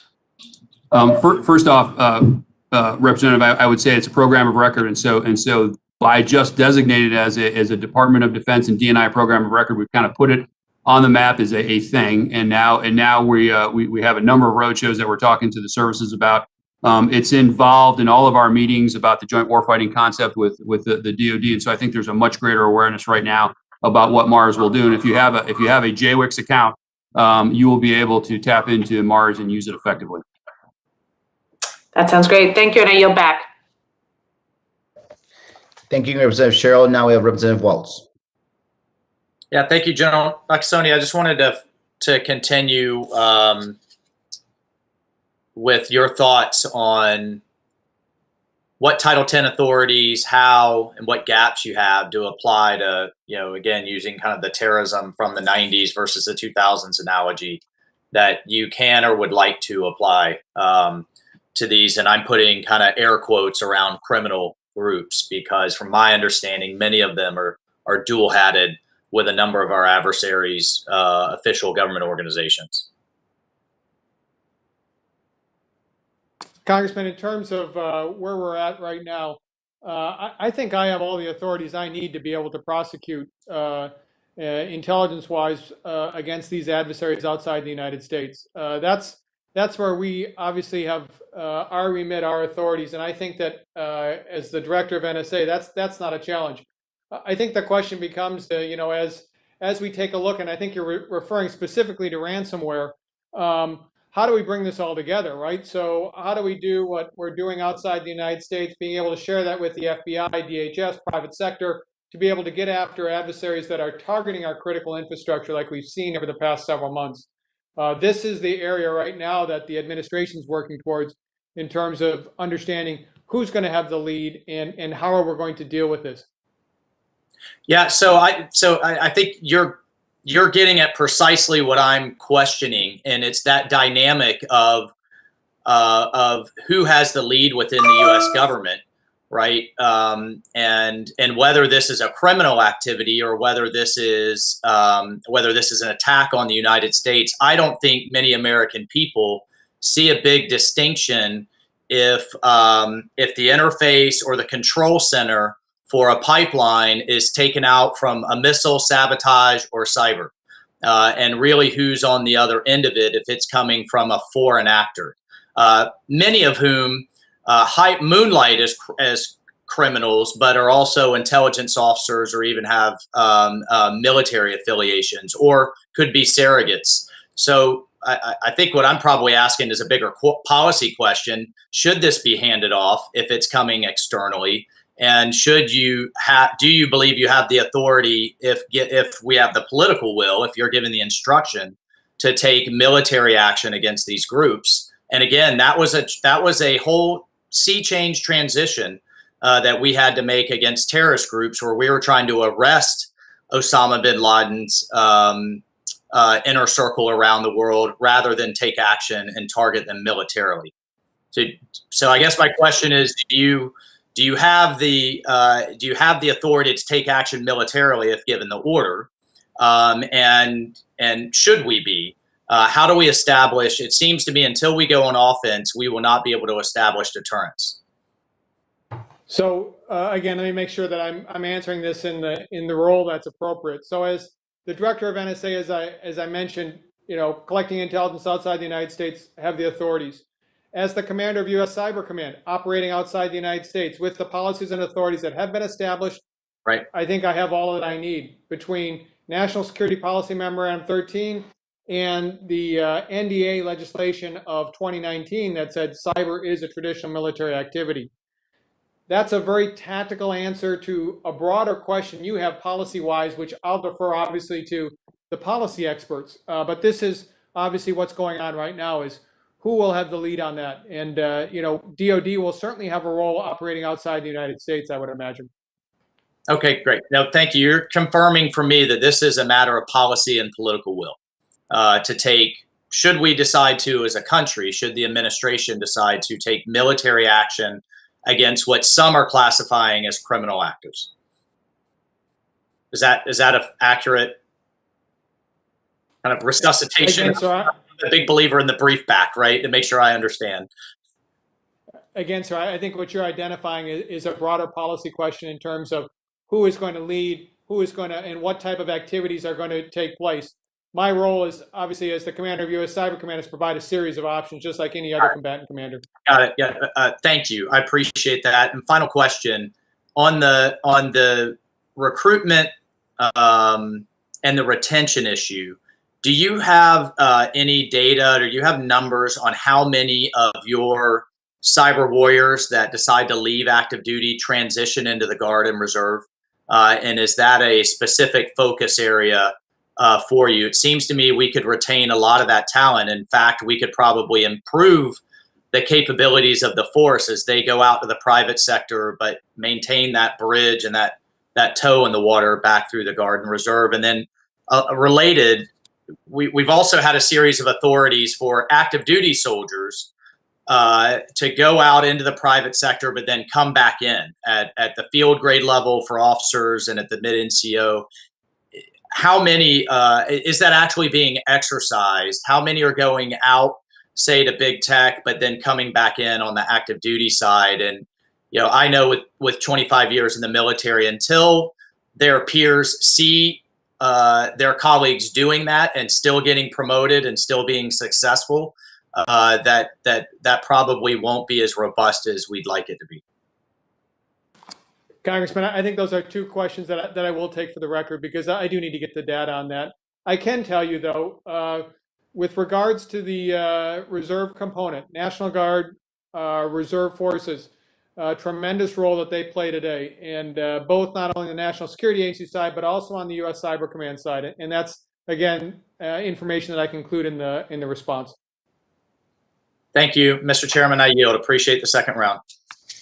Thank you. And with that, if we have no other questions, I appreciate everyone that came in, testified before us, Lieutenant General Berrier, General Nakasone, and lastly, I apologize, newly sworn in Undersecretary of Defense, Moultrie. Thank you again for joining us, and we'll continue to have this conversation. We'll look forward to further testimony.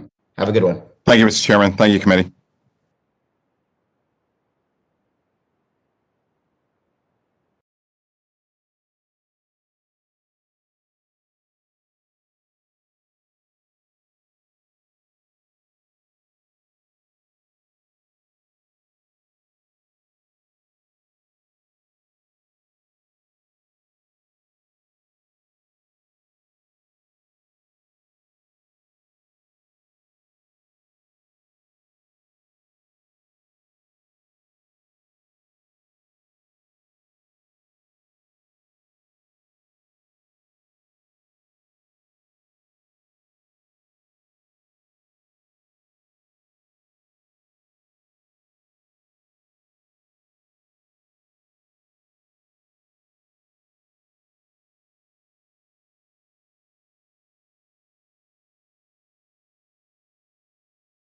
Hearing of the readiest subcommittee of the Armed Service. Wait a minute, excuse me. I got a countdown. Okay. Is the media service video?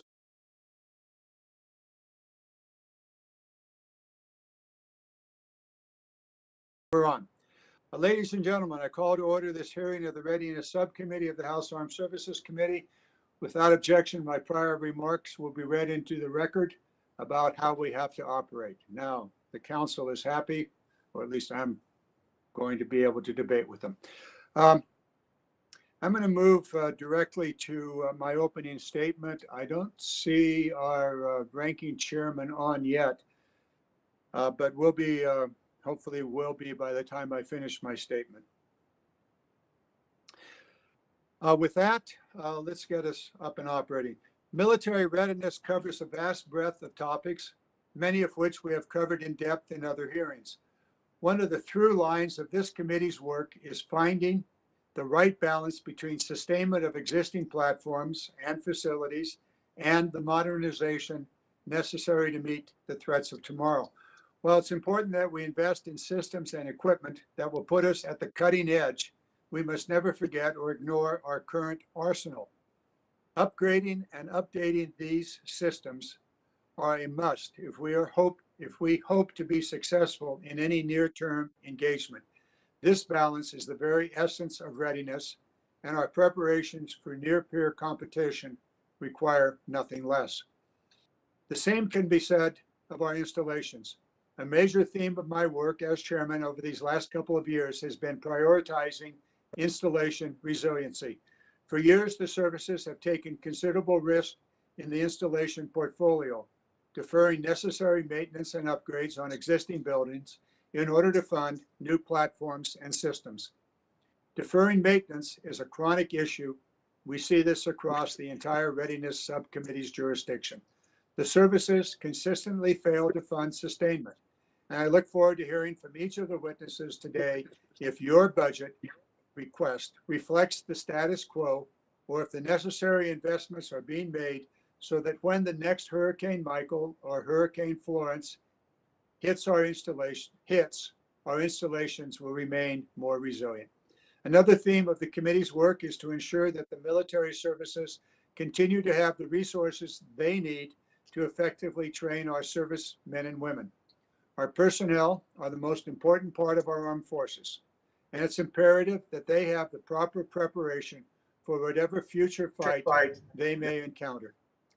That includes the right investments in everything from basic training to flight hours and everything in between, as well as what happens on our nation's ranges.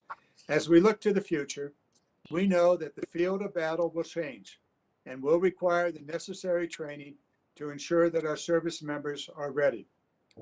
As this committee and the military addresses these three principal concerns, we must be aware and vigorously address an overarching challenge that addresses and dramatically affects all three of these principal areas.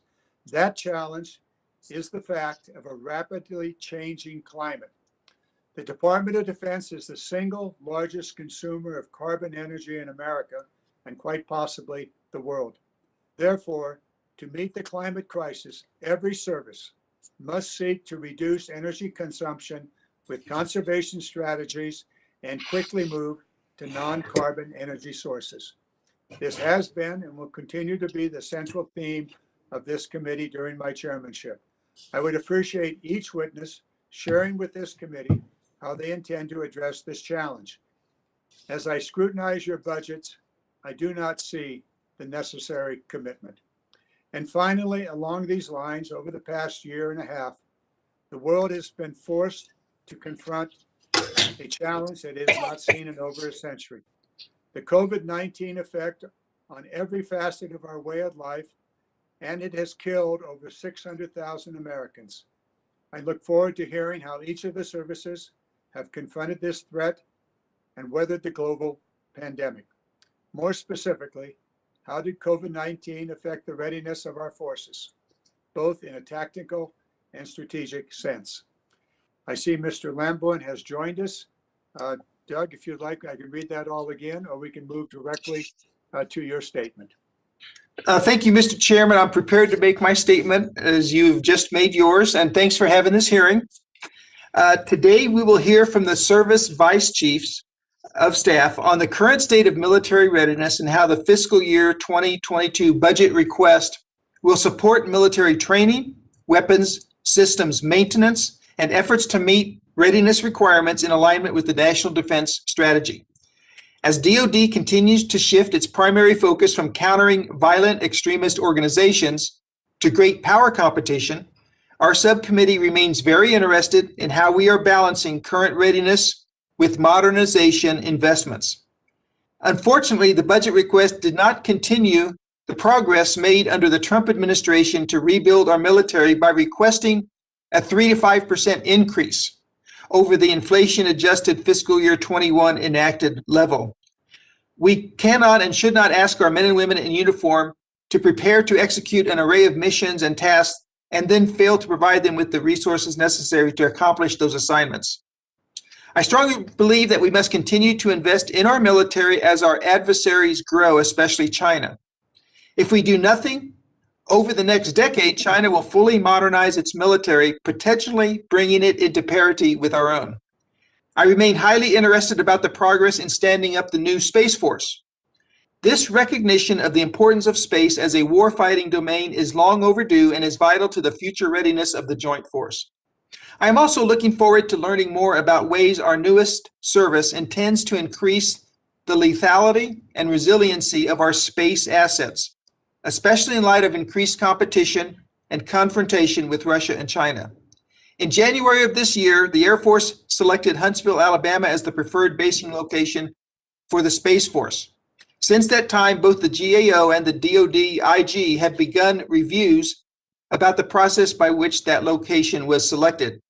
As you know, I do believe that Colorado Springs was the best option, based on many factors ranging from location, civilian and military workforce, and the range of expertise in space warfare and operations, and specifically the existing infrastructure and capabilities that are located there, in addition to quality of life for service members and their families.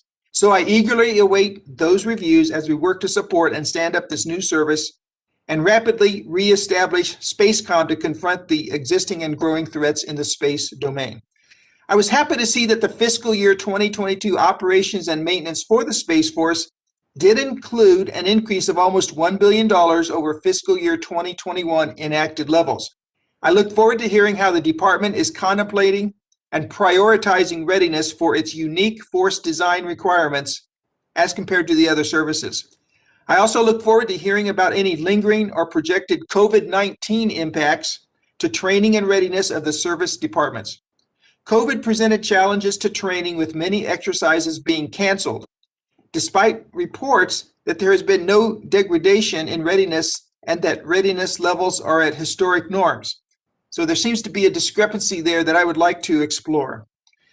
One of our key readiness enablers is the organic industrial base. Our depots provide the capability to maintain warfighting capabilities throughout their life cycles, but recapitalization plans will require significant investment over many years at a time when we continue to have a number of other major funding challenges. I am committed to working with the chairman and the rest of the subcommittee to ensure that depot recapitalization is prioritized. Finally, and as I mentioned last year during our posture hearings, I'm concerned about people. Air Force pilot shortfall numbers have held constant over the last few years, unfortunately.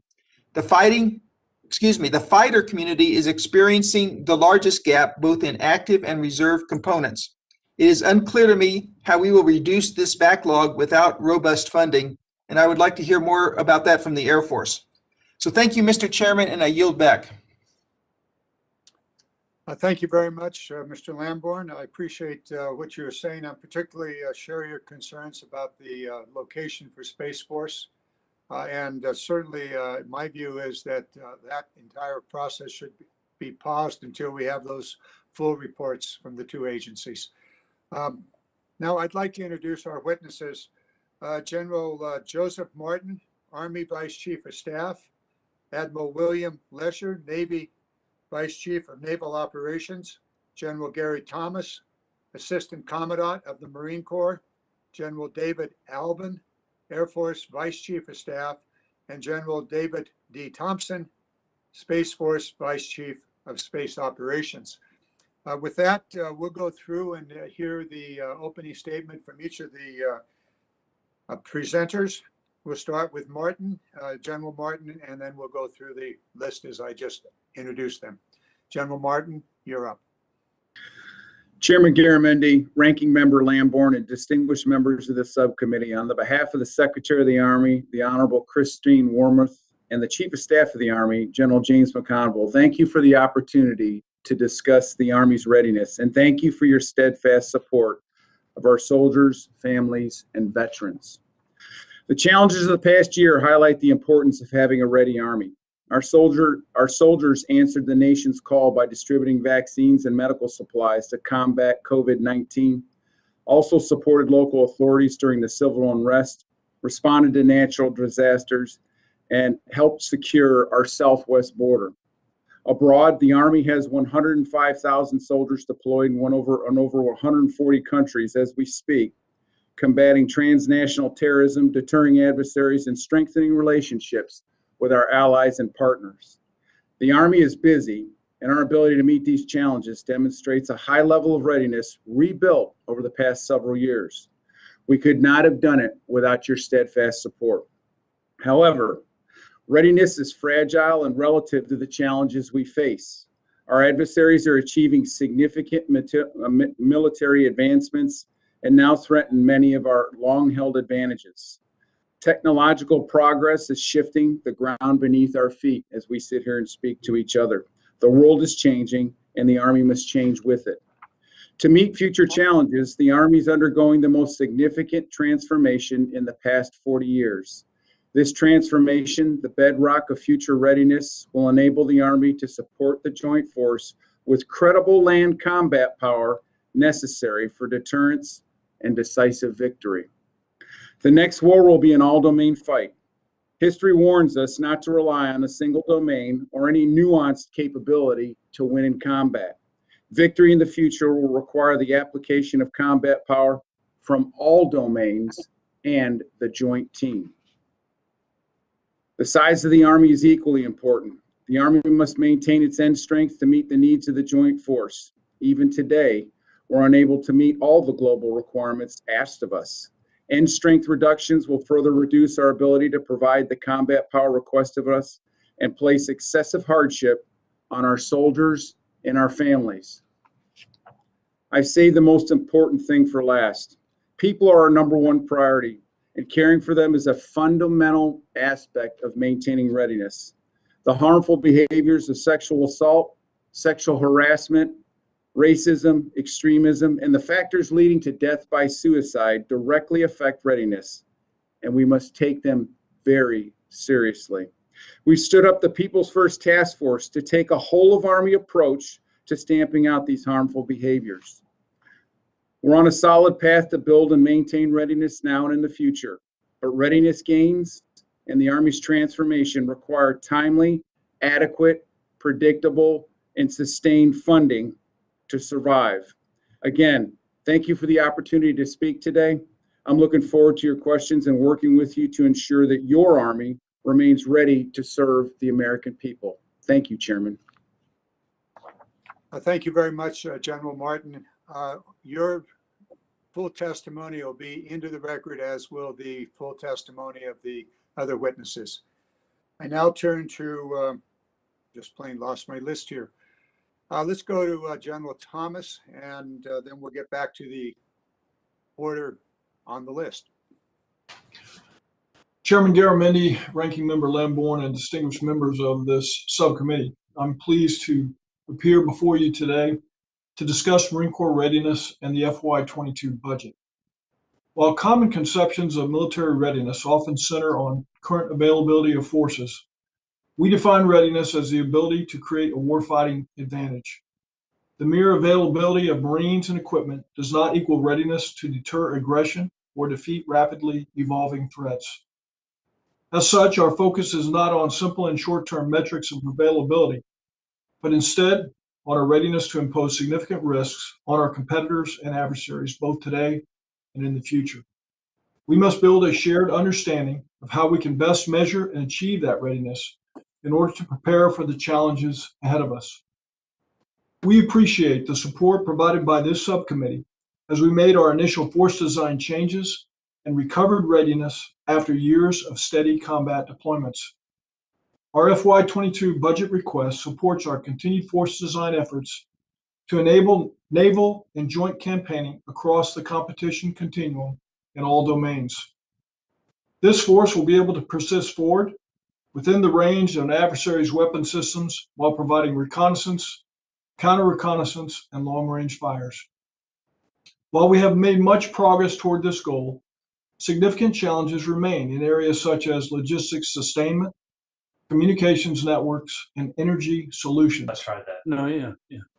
Through careful analysis and wargaming, we continue to implement the concepts, forces, and capabilities that will achieve forward presence, credible deterrence, and preserve our advantage at sea. Congressional support in these areas will further our progress toward our unique contribution to the joint force. Our modernization focus does not mean that we are neglecting the readiness of our current equipment, facilities, and missions. Our FY22 readiness accounts are fully funded, and we are committed to maintaining the combat credibility, safety, and overall readiness of the force while we modernize. Staying ready today and being ready for tomorrow will require consistent funding, prioritize and accelerated modernization, and the willingness to divest of capabilities that no longer serve our best defense interests. Your support and oversight of our readiness efforts will enhance and preserve the lethality of the Marine Corps as the nation's naval expeditionary force in readiness. I look forward to answering your questions. Thank you very much, General Thomas. I think all of the members of this committee are aware there's a very, very significant change in the U.S. Marine Corps' posture going forward. We're going to be spending considerable time on working with the Marine Corps as they deal with a very different structure in the days ahead. I will come back to that. Admiral Lesher, I lost my place here, and you were the next up, so with my apologies, and with no offense to the Marine Corps. It's your turn, Admiral. Appreciate it, Chairman. Thank you. Good afternoon, Chairman Garamendi, Ranking Member Lamborn, and distinguished members of the House Armed Services Subcommittee on Readiness. On behalf of the sailors, the civilians, and the families of the United States Navy, thank you for the opportunity to testify today on this important topic of readiness. Our Navy depends on a Navy that maintains the at sea. Then Navy worked hard to sustain today's strong readiness posture, but also to build on recent learning and best practices to drive improved readiness, performance, and outcomes. We see a strong opportunity to accelerate learning and momentum across our major warfare communities to improve the transfer function between the critical inputs in people, dollars, and infrastructure, and our key readiness outcomes. As an example, I think the committee is well aware of our aviation enterprise has achieved and sustained 80% mission capable rates in our squadrons across the majority of our aircraft models. Scaling across naval aviation, the key innovations, process changes, and leadership behaviors that we learned while improving Super Hornet readiness from the 55% baseline in 2018. We look forward to working with the defense committees to sustain and capitalize on these hard-earned gains, improving lethality in the high-end fight by balancing this increased mission-capable rates with the required increased flight hours for our pilots. And our float force, we also are leveraging this fundamental learning, the get real, get better tools embedded in Perform to Plan and Navy sustainment frameworks to improve performance in our public and private shipyards and in how we man the force. Since 2019, the Navy's achieved positive trends in on-time completion and reduced days of maintenance delay, working through significant COVID impacts in 2020. Yet clearly, our voyage to drive substantial shipyard maintenance performance improvement is at an early stage, and I see much opportunity and work to be done to close to the target of ships routinely completing maintenance on time at lifecycle maintenance plan design durations. We look forward to working closely with our private shipyard partners in this work to share systematic approaches for improving depot maintenance productivity. We're similarly focused on improving the manning of our surface ships. Since 2016, we've increased the billets assigned to surface ships by over 8,500, and we've assigned 3,000 additional sailors to operational sea duty.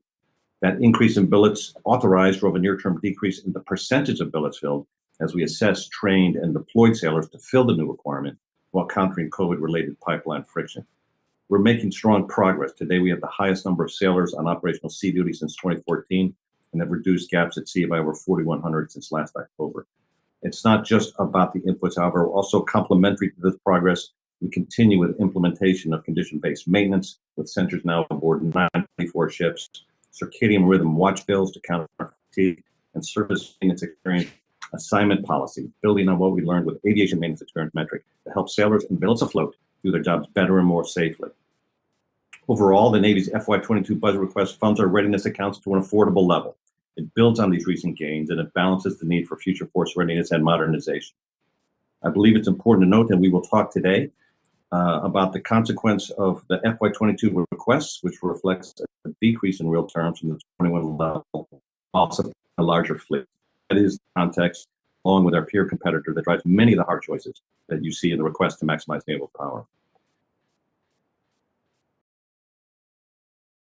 I'm going to do a quick radio check. Did we drop offline? We heard all that you said. Please continue. You were off for a few seconds. Okay. Just to wrap it up, the 22 budget does include major aviation and ship readiness accounting increases as well as training rate infrastructure, as you talked about, Chairman. The Found Range Training Complex in particular is a critical link that requires modernization to enable training to both our and our adversaries' newest capabilities. And so we look forward to working with the committees and other stakeholders to ensure our team is able to maintain the competitive edge with that training range. We have funding for shipyard infrastructure optimization, naval aviation infrastructure optimization to revitalize those facilities and equipment core to maintaining the fleet. And finally, to highlight our most important asset, the 700,000 sailors and civilians who provide our competitive edge. The request includes critical investments in training to include very relevant training, live virtual constructive training, as well as investments to increase the toughness and cohesiveness of our force with increases in mental health, sexual assault prevention, inclusion and diversity, and family care infrastructure to include fleet concentration area childcare. Overall, Chairman and Ranking Member and members of the committee, I look forward to discussing these topics with your committee today, and I thank the committee for your leadership and your partnership in sustaining focus on the core issue of keeping the greatest maritime fighting force ever ready to fight and win at sea. Thank you very much, Admiral Lesher. We appreciate your testimony, and your written testimony, full written testimony, will be without objection in the record. Let me just do that for all of you. I forgot to ask permission from all of you. Without objection, written testimony will be entered into the record. So ordered. We now turn to General Alvin, Air Force Vice Chief of Staff. Thank you, Mr. Chairman. Chairman Garamendi, Ranking Member Lamborn, and distinguished members of the subcommittee, on behalf of Acting Secretary of the Air Force, John Roth, and our Chief of Staff, General C.Q. Brown, Jr., thank you for the opportunity to testify on Air Force readiness and for your continued partnership and advocacy. Your Air Force mission is to fly, fight, and win to deliver air power anytime, anywhere our nation needs it. We remain committed to building the ready forces that can do just that, both to deter and respond to the threats of today and to address the even greater challenges of tomorrow. This year's presidential budget request builds upon our last 4 years of effort to restore readiness. We are pleased to report that despite some of the early impacts from COVID, in many areas, our readiness has largely been returned to pre-pandemic levels. To maintain the momentum on the progress that you made possible, we are focused on several key readiness drivers, all very familiar to this committee. First and foremost, we are focused on readying our most important weapon system, our airmen. Tomorrow's airmen will serve in some of the most challenging environments witnessed in generations. To win, it is critical that we ensure that nothing prevents them from reaching their full potential. This year's budget request sustains the Air Force's strong commitment to our airmen and their families, expanding funding for advanced training, ensuring ready access to safe and reliable family housing, and investing more than an additional $7 million in combating the deleterious behaviors such as sexual assault, interpersonal violence, and self-harm. As an Air Force, we must pay particular attention to the health of our aircrew manning, which continues to be at risk given the global aircrew manning shortages. This budget includes requests for continued retention measures, as well as several new initiatives to grow pilot production to the target of 1,500 aviators per year. At the same time, the PB22 budget request invests heavily in our training infrastructure to ensure that our airmen are prepared for peer-level combat. This budget funds the flying hour program to the max executable level and upgrades several of our training ranges, including notably both the Nevada Test and Training Range and the Joint Pacific-Alaska Range Complex. To ensure our airmen have ready equipment, we are continuing to invest in the weapon system sustainment, with this year's investment on par with those made in FY21 at $15.4 billion. We must note, however, that this program's funding is not keeping pace with the escalating costs. The total FY21 requirements grew by more than $800 million as we brought on new aircraft without retiring legacy platforms. This year's budget includes several recommendations to scale back our investments in that force structure, which is no longer relevant to the future fight, in order to affordably balance our weapon system sustainment accounts. Finally, we're making several key adjustments to our operational employment constructs to ensure our forces are optimally postured to build and sustain readiness for peer competition, including realigning the Air Force's force generation model back to the Joint Forces Reset, Ready, and Commit standard. This preserves our ability to execute more robust high-end training required for peer competition, while also enabling support of dynamic force employment taskings as envisioned by the National Defense Strategy. Again, thank you for your support. We remain committed to accelerating the readiness recovery this committee makes possible and working together to secure the highest returns on the considerable investments you make in our Air Force. Thank you, and I look forward to your questions. Thank you very much, General.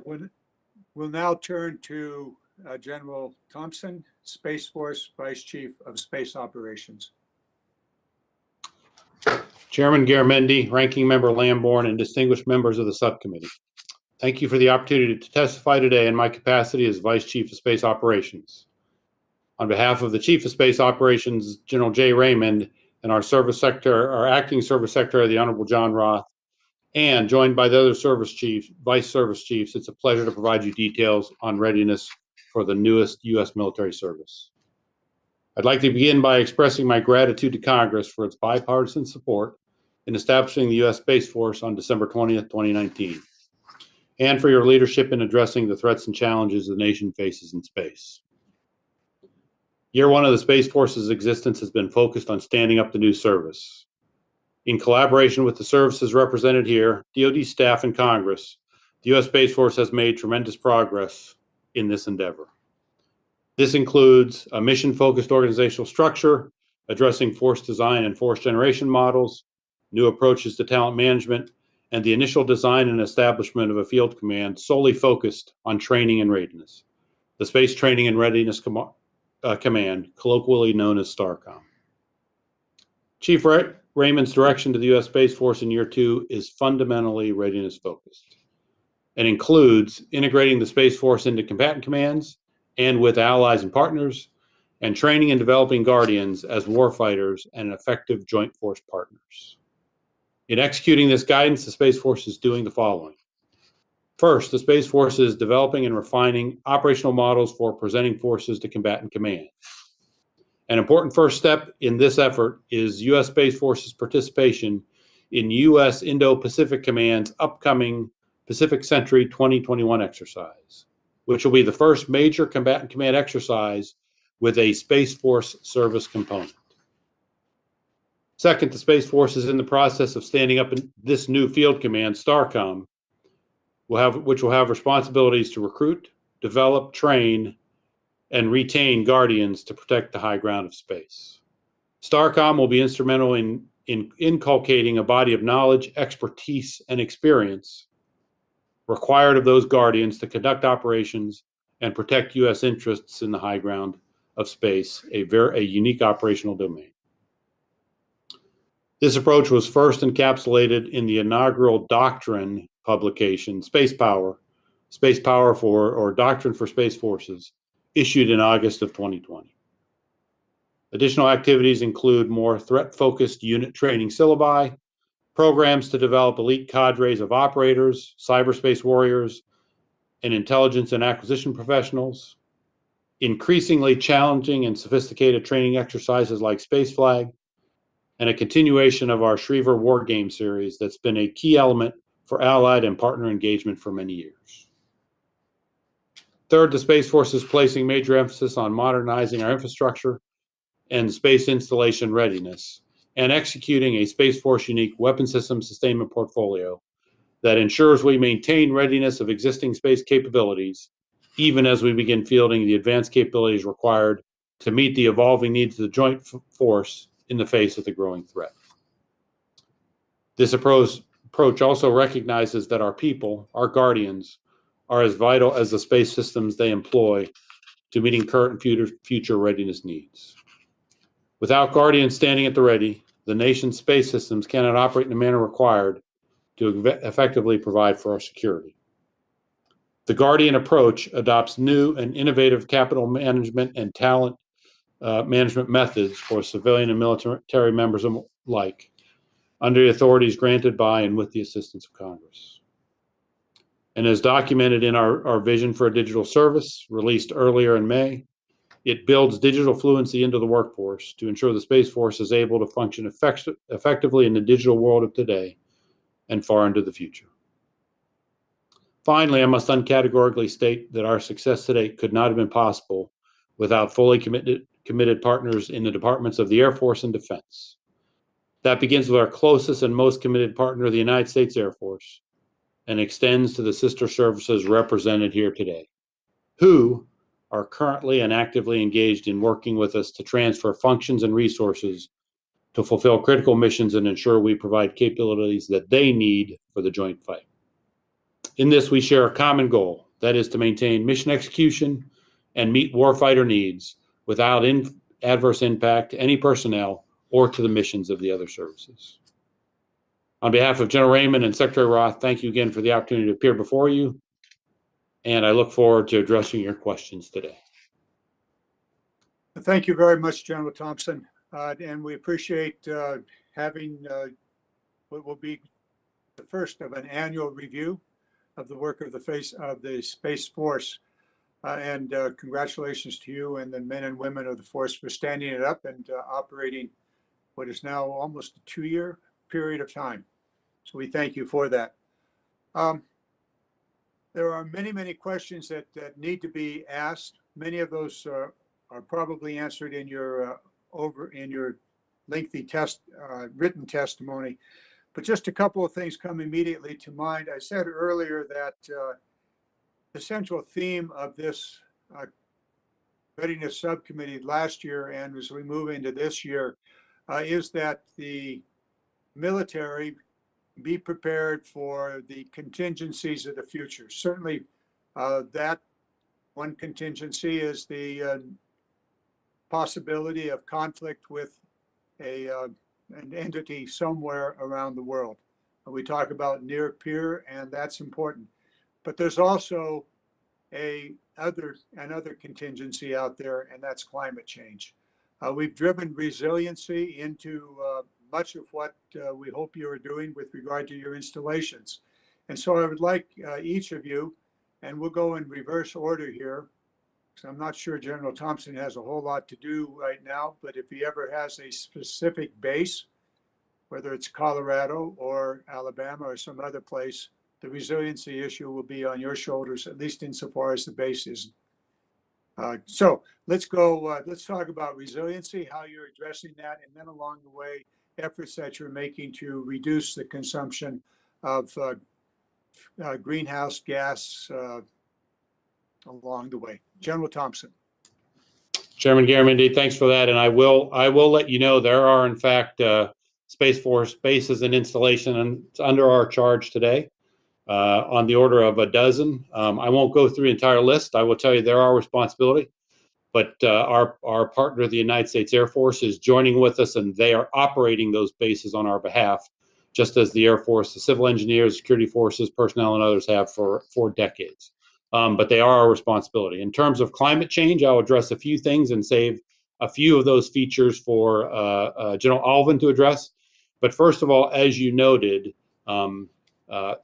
space bases are our power projection platforms. In fact, we operate space systems from those platforms. We do the command and control, the data dissemination. Data lands at those locations and is provided to the joint force. And so the resiliency of those bases is incredibly important to us. In conjunction with the Air Force, and especially as we look at lessons learned over the past several years, as we examine our infrastructure, primarily in our case, our facilities and our power infrastructure, as we go through the modernization, sustainment, and sustainment activities, we look for means by which we can take those current facilities today and improve their energy and their installation resilience in the face of many of those climate issues. In the case of ours, it often is hurricanes on the Florida coast, earthquakes and other natural disasters, to include blizzards on the Front Range. And so as we upgrade and sustain those systems, we look for all of them, especially from the standpoint of power resiliency. We ensure that the power is clean, the power is conditioned, the power is sustainable across any sort of natural disaster. And in fact, if in fact we have to sustain ourselves for a 24/7 mission, we build that into our plans. For our future capabilities, our future installations, from the design, from the beginning, we build energy resilience into those designs from the beginning, as well as new methods and new standards for energy efficiency and effectiveness. And let me stop there and allow the other service chiefs to join. Thank you, General. I had really not spent a lot of time talking about resiliency in space. I know that's an issue of the Strategic Forces Committee as well. I don't know that I want to get into Mr. Cooper's turf, but we might. Since you've focused on the Air Force, let's go to General Alvin, and you pick up the question from there, if you would, please.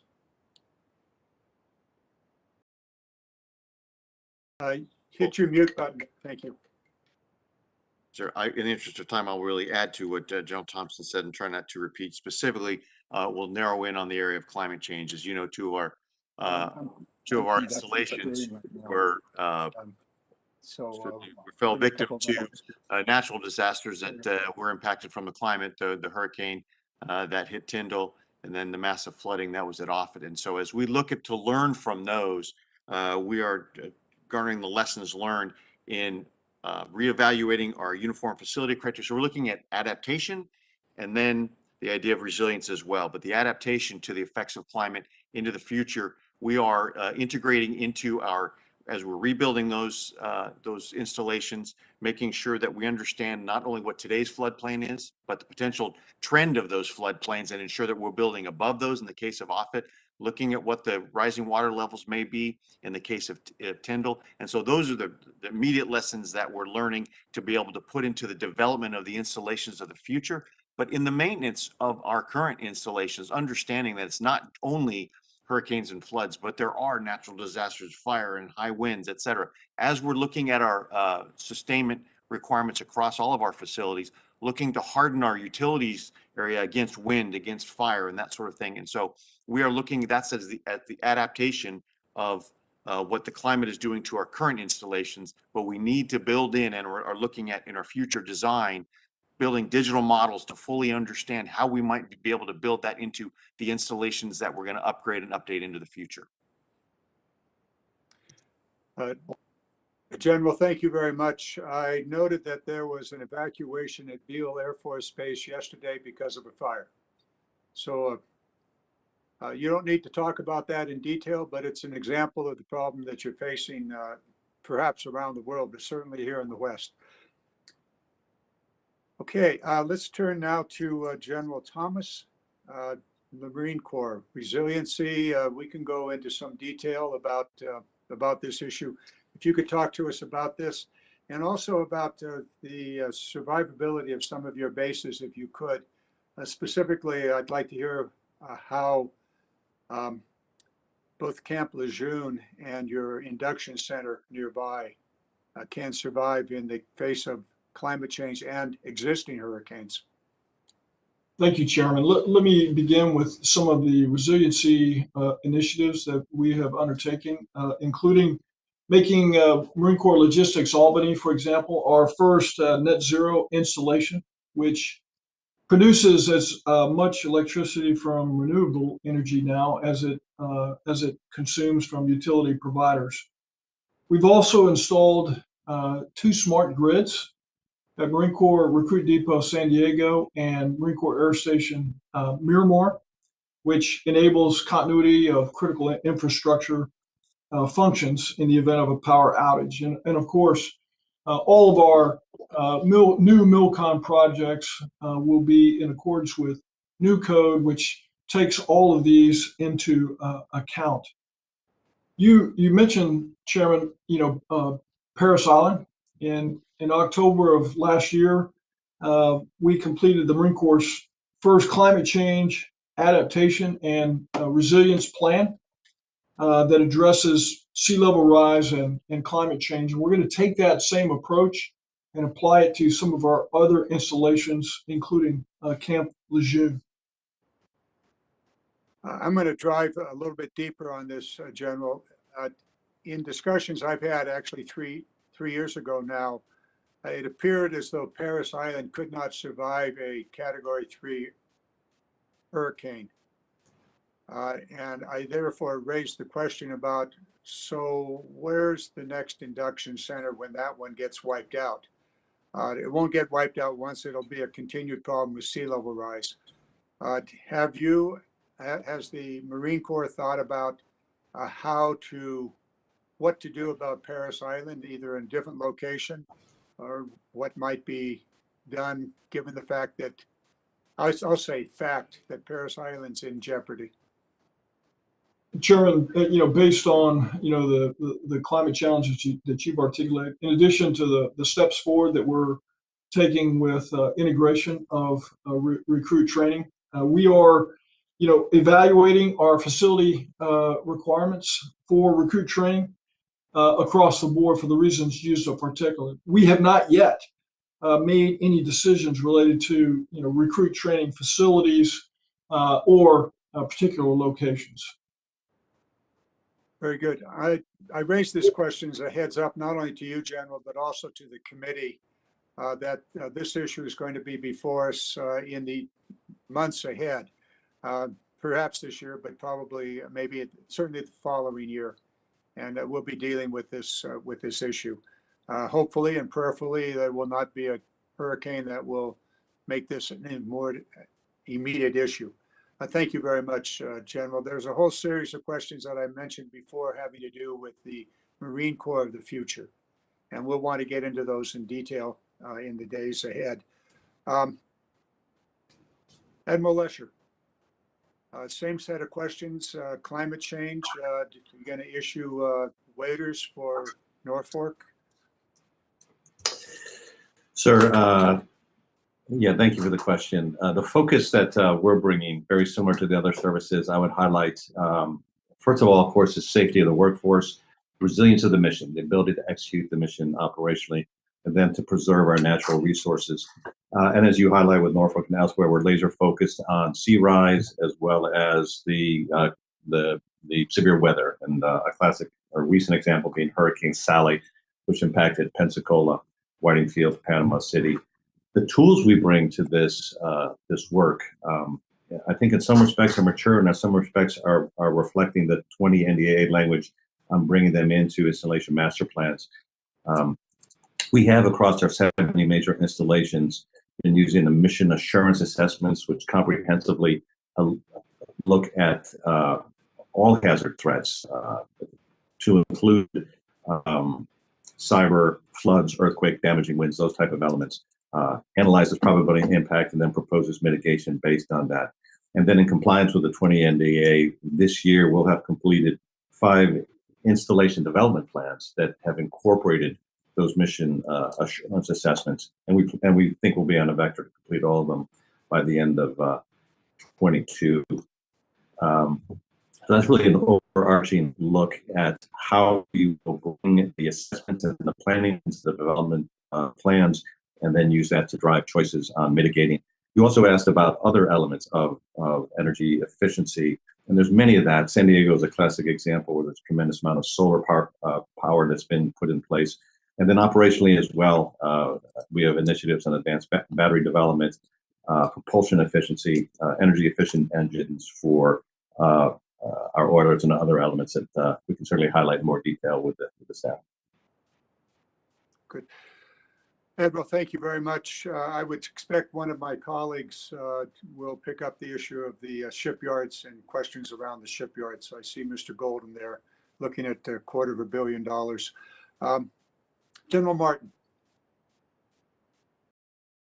Thank you, Chairman. So over the past 2 years, the Army evaluated all 116 installations using what we call the Army Climate Assessment Tool. We are on glide path to evaluate all Army installations and complete the installation energy and water use plan in accordance with the NDAA by 22 for all of our installations, so no issue there. Last year was the 5th year in a row we continued to grow our renewable capabilities on our installation. As I speak to you, 7.7% of the Army's energy is generated by renewables.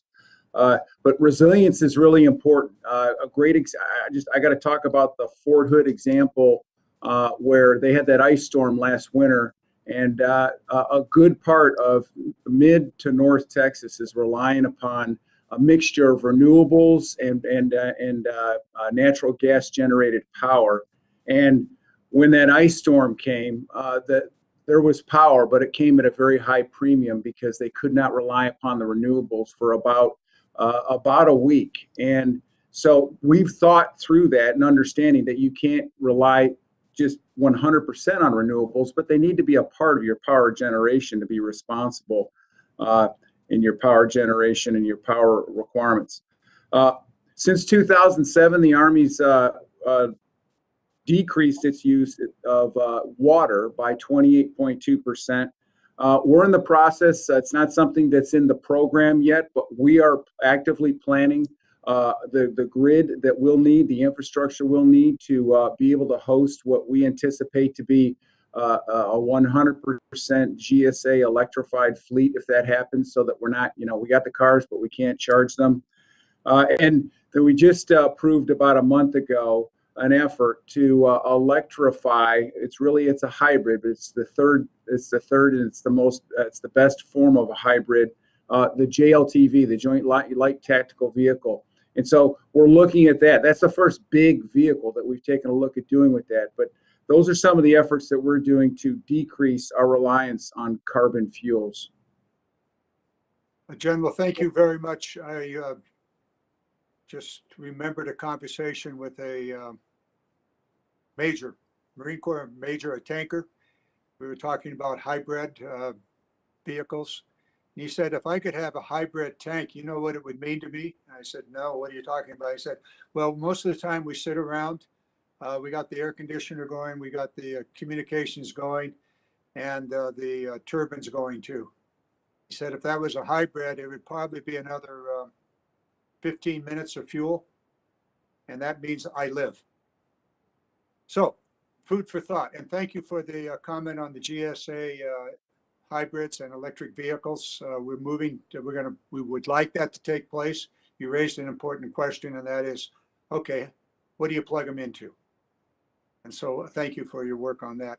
I've gone through a series of questions having to do with installations, the work that we've been doing over the last couple of years.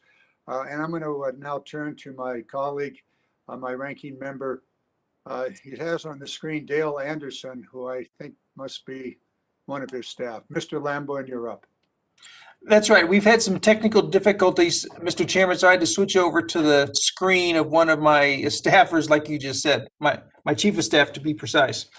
And thank you for having this hearing. General Thompson, I have a question for you on Space Force. Can you describe to us the need for and the advantages of a reserve component for Space Force and what that would do for readiness?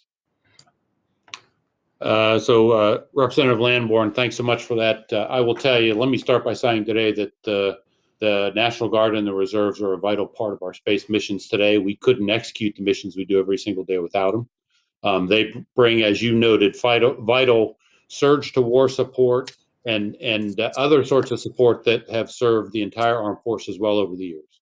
At the same time, we've got an opportunity to look as a 21st century at what a 21st regular reserve and guard construct might look like for a brand new service.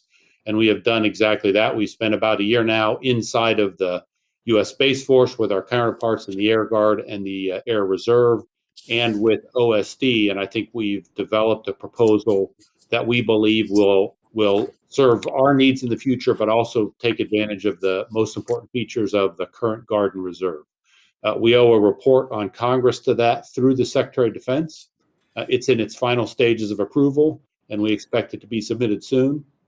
And as I said, I can't share details until approved by the Secretary of Defense, but what I'll tell you is we think it's an innovative approach that preserves some of the outstanding features of the Guard and Reserve, but still looks at it through a 21st century lens. We look forward to delivering that report and then working with you on in Congress on the features related to it and the changes that may be required to implement. Okay, thank you, General. I look forward to seeing that report and helping to make sure that we do enter the next this century and into the future with the best reserve and guard component possible. General Martin, we were talking the other day, and you mentioned that in with the potential, God forbid, but the potential of great power competition concerning the Army, and this is for General Martin, that there would still be a role for the Army, even in like the Indo-Pacific theater. Could you explain a little bit what you elaborate on what you meant by that? Congressman, thank you. So as I said in my statement, to prevail in the future, to be able to respond to crisis, to win in competition, and prevail in a conflict, you're going to need an all-domain capability to do that. You're going to need an entire joint force. It's not going to be one single service. It's not going to be a couple of services. You're going to need everything from the space to the information environment, to the cyber environment, to the air, to the sea below the sea, and on the land. You're going to need all those capabilities combined. And so as it pertains to the land domain, most of the partners, the potential partners, and you need a partnership to be able to prevail against a threat like China. Most of the partners there live on land, and most of the partner nations there, their largest component of their security apparatus is land forces. And so to build relationships with those land forces matters in a future fight, because we don't want to do that in a crisis or, God forbid, in a conflict. And so it takes time to do that. And so that's where the Army, with its security force assistance brigades and its various units in their exercises, can build upon those relationships that will allow us to achieve access, presence, temporary, episodic presence, but also influence on the development of their military forces, making them better than they were before, and increasing opportunities for not only for the Army to posture capability there to deter, but also for our partners in the Joint Force to posture capability, dynamically employ capability to those countries that we continue to build relationships with. So the land domain matters, and the Army's at the center of building multinational partnerships there. And we believe we're a valid component of that as we look to the future, both in the Indo-Pacific and also Europe. Okay, thank you. That does help elaborate on what we were talking about and what you were referring to. Admiral Lesher, you've touched on, and we've had certainly a lot of questions about the recapitalization of the Navy shipyards. Could you elaborate on where we stand currently with the recapitalization plan and where that stands in terms of the years needed to do that and what we're going to need each year in the budget? And is that included in this year's budget to achieve that goal? Yes, sir. Thanks for that question. It is included in this budget, and as well a 5-year plan and a 20-year plan. And the 5-year plan in response to the Chairman's question as well about let's have some increased specificity with that. In this budget, there's $830 million that's specifically focused on shipyard infrastructure optimization, and that's really focused on 2 specific dry dock improvements, one at Portsmouth and one in Norfolk. And as well, there's ongoing work in terms of doing digital twin modeling of each of our 4 public shipyards and area master plan development. The digital twin models are forecast to be complete across all 4 of the shipyards by FY22, and the digital twin models are core to being able to do the optimization piece. In the 5-year plan, I would say what's most consequential is immediate work on 6 dry docks. So basically getting after that element is important up front. There's also capital equipment investment as well as FSRM as well. The overall level of investments, I would expect it to be north of $4 billion for the 5-year plan, and certainly that's work that continues to be done. There's some learning taking place on this. I've had a chance to chat with the professional staff about a bid that came in well above what we expected for the Portsmouth Dry Dock Project 381. And there's some strong learning for us in that, both in terms of current market conditions driving volatility in raw materials, the complexity of these projects, because a pacing element is not just funding, it's the ability to also preserve and do maintenance while we're recapitalizing these shipyards. And we also saw that we didn't have the competition that we would have expected. And it's a well-proven unhappy fact when you come down to a single bidder for these type of projects, there's a price premium played. So I've asked our naval facilities team to take a very hard look at that. Let's be a learning organization.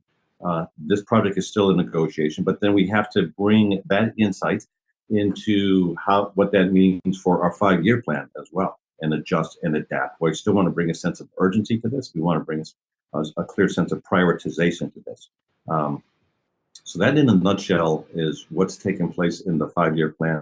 The 20-year plan will really reflect that learning from the digital twin modeling, the optimization approach that we see, as well as continue to prioritize recapitalization of specific infrastructures. Okay, thank you. I appreciate that. And General Alvin, this is my last question, and you already have talked about this in your opening statement, but when it comes to the fighter pilot shortage, you gave some good and specific measures, like I believe retention bonuses and so on, and those are good steps.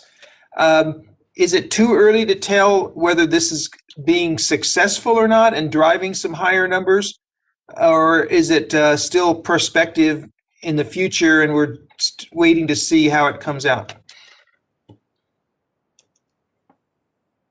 Thank you, Representative Lamborn. I would say more the former than the latter. And the reason why I would say this is we are looking at 6 specific initiatives. So first of all, we'll talk about the retention. The retention is great because right now we're at a current pilot shortage of 1,925 pilots, give or take, of what we think we need. So we targeted 1,500 pilots a year of production to be able to get there. Unfortunately, we haven't met that in the last couple of years. We expected actually it to be a little bit worse through 19 because of COVID. As it turned out, we only produced, or in 20, we only produced 13 less than the year before. Still not satisfactory because we hadn't hit 1,300 yet. So it says that the bathtub didn't get worse, but that was the only real good news. So the initiative, the 6 separate initiatives that we're looking to increase pilot throughput to get more production in there are all, each one of them could provide a significant uplift. And I'll go over them very quickly. First is we're understanding that you do not have to put everyone through the same pipeline. We're learning more about the capabilities outside of the Air Force and how to do proper risk management in assessing potential pilot candidates. So on the accelerated path to wings, we're doing a small pilot group and evaluating them and taking them just through the T1 only program and then assessing them as they go through the first few years in their follow-on actual weapon system. So to your point of, do we know if we've actually got the right solutions yet? I think we'll gain confidence every year as we see them perform down the line, because the most important thing, we can put quantity through, but we can never sacrifice quality. So we evaluate each of those, these increased pilot production through the T1 path to wings. We're going back to just sending potential aviators right to helicopter training. We did that in years past. Then we started putting them through fixed wing. We're going back to the future. We're evaluating their performance. As you can see, that's less time in the training pipeline. That's more pilots on the line. We're also looking at ensuring we can put instructor pilots on the line doing instruction, flying instruction. We're doing that through some increased civilian incentives for civilians doing simulation, doing the simulators, so overseeing the simulator instruction. And also maybe incentivizing remote simulator instruction, because some of the places are hard to attract some of the civilian workforce talent, to ensure we can fully man the simulators with civilians so we can put the instructor pilots back on the line so we can move more pilots through the pipeline. So both of those are ways that we're looking at increasing production. Also looking at, through civilian path to wings, assessing people early on and looking at their civilian experience and see if we might be able to shorten their pilot training experience. In the past, it didn't matter. Didn't matter if you were experienced pilot or brand new, you went through the same pipeline. Didn't really make sense. As we're looking at each of those, they offer the opportunity, when you put them all together, to really produce about 1 additional base's worth of pilot production per year. And our target for knowing that will be about FY24. But we want to make sure we're assessing each of these and figuring out where we might want to put more emphasis. And as we do that, we'll put more pilots through the pipeline, but then we also have to manage them throughout their career to make sure the bathtub doesn't move just from company grade officers to field grade officers. So we need to manage them through their entire life cycle. And that will be a challenge going forward, but we have several irons in the fire that are starting to produce some outputs we're going to evaluate to see which ones are the most lucrative of an investment.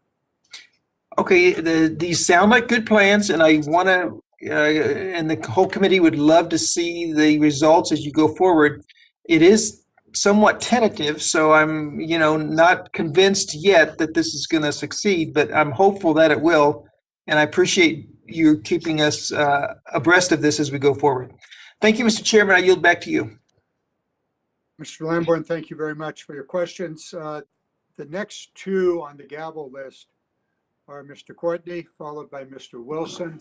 On the completion of Mr. Courtney, I'll give the following 2 after that. So go ahead, Mr. Courtney, you're up. Great. Well, thank you, Mr. Chairman, and thank you to all the witnesses. Admiral Lesher, as I think you know, before the budget came out, this subcommittee had a hearing on the backlog and ship repairs for both submarines and surface ships. Your update regarding the funding for the public shipyard improvements, I think it shows real effort, but on the other hand, it certainly shows that's still going to be a long game, and that we obviously still have to deal with what's happening in the immediate present, as far as particularly the Los Angeles class submarines, who, as we heard, previously is sort of at the end of the buffet line in terms of getting help. So I did notice on page 3 of your testimony that Boise is now fully funded to go into Newport News, and the Hartford is fully funded to go into Groton, which is good. I guess if maybe we could just talk for a second about whether or not hopefully we're figuring out ways to not only get them in, but also to get them out faster. And I know the Smart Start approach, which is to try and get some of the public yards and the private yards sort of talking to each other and working together about getting materials and design plans to move the process along. I mean, is that hopefully going to get these boats turned around faster than we've seen in the past? Sir, it's a superb question, and it has to, and it's not just those elements, the Smart Start and the other elements. We're going to put a strong premium on sharing the lessons of the learning, the body of knowledge that we're bringing into the public shipyards with our private shipyard partners as well. And I see elements when I talk to the private shipyard leadership that lead me to believe we need to have a stronger conversation on this dimension. For example, when I see their assessment of the percent of new work or growth work is substantially different than what we see in our public shipyards doing the same maintenance availabilities, which I conclude we need to come to a common side picture on that planning and have more of that in the contract and less of that as newer growth work. Our 4 shipyard CEOs are under the leadership of Nancy Dogalinas and his executive director Yao Fan.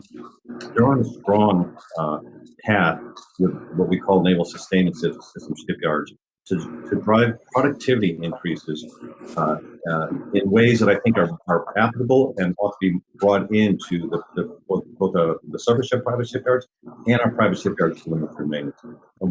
Everything from production control as well.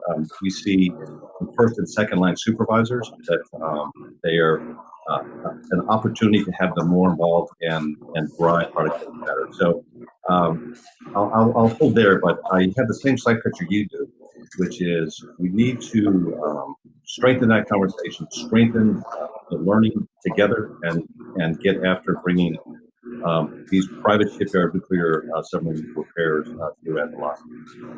And I mean, clearly, like I said, I think there's strong support across the board for boosting the public yards, but I think in the meantime, it's just the handwriting's on the wall. I mean, we're still going to have to sort of use the one shipyard approach for the private and public sector. General Thomas, last time you were with us, we talked about the devastating AAV accident out in San Clemente, and I was just wondering whether you could sort of talk a little bit about whether what's in the budget is going to address in terms of training or the equipment, in terms lessons learned from that accident. Thank you, Congressman. There are a couple of key aspects of that are in the 22's budget. First, of course, is the sustainment of the vehicle, which will be fully funded through the end of the service life in 25 or 26. But it also includes some key investments for systems that did not perform well, communications and some of the lighting on board, for example. And then also significant investment in training. We're adding some egress training as well as the underwater egress training to ensure that our Marines and sailors are fully prepared should they find themselves in an emergency. Well, again, thank you. I know, both of these issues which I've raised are something that are going to be an ongoing, enduring issue for the subcommittee, and certainly, I'm glad that there's space in this budget to follow up with again a lot of the comments, particularly addressed to the families after that accident. With that, Mr. Chairman, I yield back. Thank you, Mr. Courtney. Mr. Wilson, you'll be up next, followed by Golden and Scott. Mr. Wilson. Thank you, Chairman John Garamendi and Ranking Member Doug Lamborn, for your leadership. And we are all inspired by the witnesses today, their commitment, their service on behalf of the American families, defending American families. And this should, and it will be, bipartisan, working together to back you up in every way that we can. Along with that, I'm really grateful that I represent Fort Jackson, South Carolina, where Brigadier General Milford Beagle and his team have just been masterful in adapting and overcoming the challenges of the Wuhan virus. Fort Jackson trains more than 50% of the Army's new warriors, and I commend the Army on maintaining 100% capacity of its training capabilities despite the pandemic. My concern is the impact on readiness, and this is for General Martin, with above the tactical level.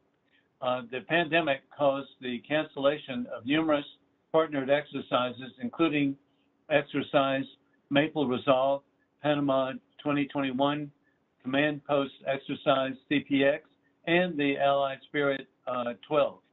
Does the FY22 budget general request provide for sufficient funding to reschedule the training events and to regain the interoperability readiness?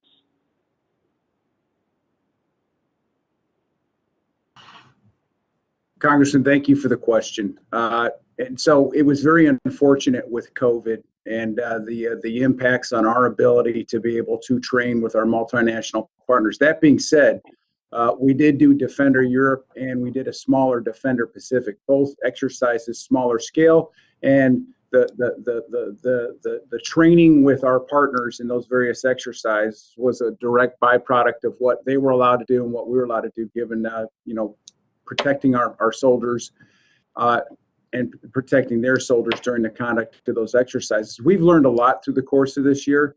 The 22 budget has many multinational training opportunities in it. In fact, in 22, we've got Project Convergence 22. This year, as you well know, is going to be a joint campaign of learning where all of our joint partners are going to participate. We've got multinational partners that are actually going to come and watch and discuss what they see as far as the developments in Project Convergence this year. And then next year, it's going to be in 22. It's going to be a multinational event working on the mission partner environment and the multinational interoperability capabilities. And so we've got lots of exercises programmed in 22 ready to go, and anticipating that we will be well beyond the herd immunity for COVID, and our partners will have made progress. We shouldn't have any problems with that. So we look forward to those opportunities. And I can tell you, I talk to our partners often, and they miss those opportunities, and they miss the progress that we missed because we had to protect our soldiers. But we've learned, and we're moving forward, and the program includes a robust multinational experimentation and exercising schedule for your Army. And I share your appreciation. I've traveled with Chairman Garamendi throughout Central and Eastern Europe, and to see our allies, our new allies there, how much they appreciate Novo Cello, MK, to be working together. And so I'm grateful this will proceed. General Alvin, and your written testimony, I appreciate your recognition of the importance of our nuclear recapitalization efforts to the credibility of our nuclear deterrence. In the FY21 National Defense Authorization Act, this committee recommended a two-site plutonium pit production plan to recapture our nation's ability to build and maintain nuclear weapons to provide deterrence for peace. What is the Air Force doing to modernize its leg of the nuclear triad, and specifically, what are the cost implications of another potential Minuteman life extension?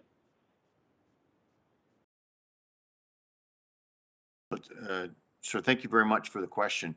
I think fundamentally, we really believe that the cost of the recapitalization of the nuclear fleet is actually something, it's an imperative. We're trying to drive down costs, but we go against what we believe the threat is. This, our nuclear triad has been the foundation of strategic deterrence for well over half a century. And so the recapitalization is something that is necessary. There have been several independent assessments on the cost of doing anything other than that. And to your point about the cost of another recapitalization of Minuteman III, there are several studies that show that it becomes increasingly expensive to the point of the diminishing the diminishing parts and the capability would almost require building a brand new Minuteman III. And the idea is if you're building capability to provide a credible deterrent, you'd want to have that deterrent to be against the threat that you see coming. And so therefore our GBSD, which is as a matter, it is not inexpensive, but it is one of our programs that through our new digital acquisition approach and our way of doing our modeling and baking in sort of long-term sustainment costs and all those things into it and holding the requirements firm, it is actually meeting schedule and cost in a way that really very few programs have ever in the history. So it is not inexpensive, but it is unaffordable not to have that sort of a nuclear deterrent in the world that we find ourselves now and into the future. Thank you for your input. I yield back. Thank you, Mr. Wilson. This last subject will be debated going forward. Let's see, we have Mr. Golden, you're up next. Thank you, Mr. Chair. Admiral Lesher, I'd like to talk about the readiness impact of the Navy's FY22 budget request. I'm concerned that despite making clear to this committee that it requires additional anti-air and ballistic missile defense capability in order to operate in a contested security environment, particularly in the Indo-Pacific region, that the current request before the committee cuts a Flight 3 DDG-51 destroyer in contravention of not only the Navy's stated shipbuilding planning guidance, but also the current DDG-51 multi-year procurement contract. And I am, of course, concerned that this proposed cut in DDG-51 production, which is the backbone of our nation's frontline surface combatants, is occurring at a time when our Navy requires more and not less capabilities, particularly anti-air and ballistic missile defense capabilities to address the increasingly lethal capabilities, including advanced anti-access area denial capabilities of our potential adversaries, most prominently China. The Flight 3 DDG's unique capabilities, including strategic land strike, anti-aircraft, anti-surface ship, and anti-submarine warfare, are crucial for keeping pace with China's evolving military capabilities in the Indo-Pacific region. I would say in particular, the Flight 3 Spy-6 radar system is crucial for addressing the Chinese anti-access area denial and ballistic missile threat to our forces in the Pacific. And the current ballistic missile threat, as well as the proposed retirement of 7 Ticonderoga-class guided missile destroyers, makes the potential air and ballistic missile defense impact of a cut in the DDG program even more concerning. These proposed cuts impact not only the readiness of our current naval force structure and capabilities, but also the readiness of our sailors to gain necessary experience in addressing air defense command vessels, as these cuts would eliminate potential air defense command opportunities with no foreseeable alternatives. I believe these ships are vital in providing necessary command opportunities for naval career officers. So could you please describe both the impact of these cuts on the Navy's anti-air and ballistic missile capabilities, particularly our ability to be ready to operate in a contested environment in the Indo-Pacific, but also what is the Navy's plan for maintaining large surface combatant command opportunities? I appreciate the question, Representative. I think it for sure is worthy of a strong and ongoing conversation. I would highlight as a couple elements of context and then get into some details behind that as time permits. CNO and the Secretary of the Navy have been very clear with this budget that the first principle that drove many of these hard decisions, and as you well appreciate, this isn't the only difficult decision in this balance. The first principle is to provide the most ready and lethal Navy that's achievable within the resources provided. And this was a very deliberate decision and very analytically founded. And we briefed the committees on elements of that analysis in the Future Naval Force Study and Integrated Naval Force Structure Assessment and related analysis, mission level analysis. Within that first principle, provide the most ready and lethal Navy within the resources provided. The fiscal context is relevant. I highlighted it briefly in my opening verbal statement. I'll just highlight as another element the context. In FY18, we had a budget that supported a fleet of 286 ships. In FY22, we are submitting a budget that supports a fleet of 296 ships, and it's essentially the same level budget in real terms, in constant dollars, within 1% of each other. That's not a system of continue to grow the Navy. and it requires these types of hard decisions. So the fundamental question on the second DDG in FY22 is not, is this a valuable ship? The question is, what would come out of the balance we have that we would say would to resource the second ship? And I'll just highlight for you how that conversation.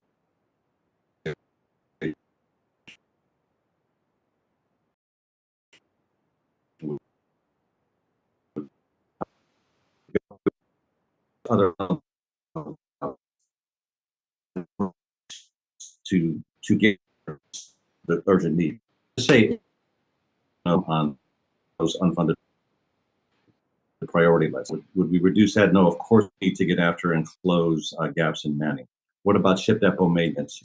We want to drive and are committed to not having a hollow force. What about spares and ordnance? Again, our choice is to not pull parts off the shelf or put ordnance out of magazines to buy capacity that can't be fully balanced resource from a readiness perspective. In terms of networks, in terms of infrastructure, the same sorts of things apply, including the imperative of the investments in shipyard infrastructure. And then there's modernization as well we could look at. And our site picture there is across a DDGX, SSNX, Next Generation Air Dominance. All of those elements are critical in this budget. And so I'm sketching for you just an awareness of the hard choices, but the very deliberate choices, the very analytically based choices that led to the balance you see there. So hopefully that's helpful to answer that question. I'm out of time, so Mr. Chair, I'm certainly ceding back. I appreciate the response and look forward to continuing this conversation in future hearings. Thank you, Mr. Golden, and appreciate your awareness of time. Mr. Scott. Thank you, Mr. Chairman. And at the end of my questions, I'm going to have to step off for another Armed Services meeting. I do want to mention just briefly, and I know the Admiral brought up bids coming in higher than expected. I do think that, and would be interested in any written responses, but will not have time for responses orally here, that the supply chain disruptions that we're seeing throughout the world, the increased cost of steel, the other things along those lines that are going to create constraints with regard to procuring new equipment and repairing old equipment. I mean, even down to the cost of wire today being significantly higher than it was just a few months ago. Interested in any comments that you may have on that, time permitting, or in writing if you so see fit, but not necessarily, but just want to make sure we're paying attention to that as we push forward. But General Alvin, I want to focus on the Advanced Battle Management System with my first question. It's obviously critical to the readiness of the force and in the future to defeat our peer competitors. Can you explain ABMS in a concise and simple way and just describe how it's central to our future force design? Yes, sir. Thank you very much, Congressman Scott, for that. I believe I can. I think sometimes the terms become very complex, but the idea is very simple. It's command and control. It's as old as warfare. There's always been the need for senior leadership in the execution of a battle to have better situational awareness than the adversary, to understand what the adversary is doing. So ancient warfare, they sent out scouts, and they would run. The fastest scout would find out and get the information, and they would send them in different directions, and they would come back and they would aggregate that information to help the commander make the decisions about battle. You go through warfare, and then it was on horseback, and it was carrier pigeons. But the idea was you wanted to be able to connect and be able to have the information aggregated in a way that paints a picture for you that advantages you in that battle. And in its essence, it's really not that much different when you think about the Advanced Battle Management System and how it feeds into Joint All-Domain C2, is that now there are many sensors everywhere. So the important part is to be able to bring these sensors together, that all these sensors and platforms that were designed as individual platforms and not designed to be as part of a network, we need to spend the time, the money, and the effort to connect them, to put them together with the massive computing processing power in order to take that sensor information, turn it into decision quality information, and then use that across all domains to help the commanders decide where we should prosecute the fight, what we need to defend, what we need to attack. The things that we're going after, are they going to be there in 5 minutes, in 2 minutes, in 1 minute? And so it's that speed That advanced battle management system connects all of the sensors together, connects them and makes sense of the environment and provides the commander with the information he or she may need to prosecute the battle. And that's as simple as concise as I can make it. General, one of the big debates right now and the decisions that Congress and the leadership of the military is having to make decisions on is the maintenance of legacy systems versus new technology. And I've been a little taken back at what we pay to maintain some of the legacy fleets for what pretty simple parts, just not readily available. The Air Force has an advanced technology and training center in Warner Robins, Georgia. It is using new technologies like 3D printing. What are investments in these new technologies like 3D printing and robotics and artificial intelligence that you've included in the fiscal year 22 budget? What are they helping us do to maintain the Air Force's commitment to those legacy fleets? And does the Air Force maintain the 3-depot strategy? Congressman, I'll answer the last question first, since it's the easiest one. And yes, we are committed, and the 22 budget reflects that commitment to a 3-depot strategy. I like that you brought up the idea of some of these new and exciting technologies in advanced manufacturing, 3D printing and the like, because they are offering opportunities for us as we transition to the force that we need in the future to be able to make that more of a graceful transition, because we understand that the capabilities that we have today are things that combatant commanders are asking for today. But if we solely focus on just servicing that need, then we'll have a perfectly ready force today and we'll be broken tomorrow, and we can't give that to the next generation. So those sorts of technologies and capabilities allow us to sort of gracefully move as we can to provide resources to invest in the new while we are sort of gracefully aging out the old. And I would say, so in FY22, we have in the manufacturing science and technology, we've got an additional 12 million and another 91 million looking at some of these product applications and how we characterize materials and things. So we've got over 100 million just in that particular space, because we see that as critical on our path to transition to the force we need to be ready in the future as well, sir.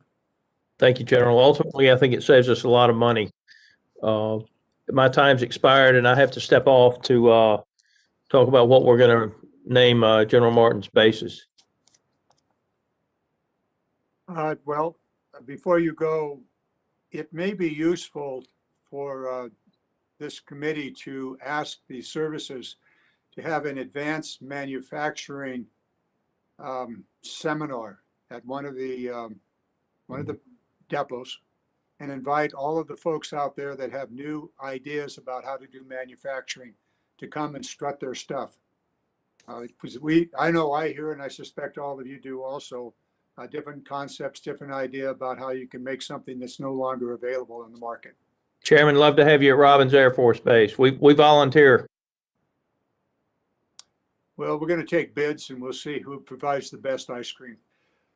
Moving on here. What's next? Better get this computer up. Miss Elaine Lurie, followed by Mr. Green. Well, thank you. Admiral Lesher, I'd start out by saying I'm very disappointed by the Navy budget submission, and I assume you are too. Firstly, I wanted to say this is not yours or Admiral Gilday's fault, because honestly, you've been handed a bag of you-know-what from your predecessors going back 20 years. There's lots of things wrong with the budget. I don't have time to cover them all, so I just wanted to start with the divest to invest strategy.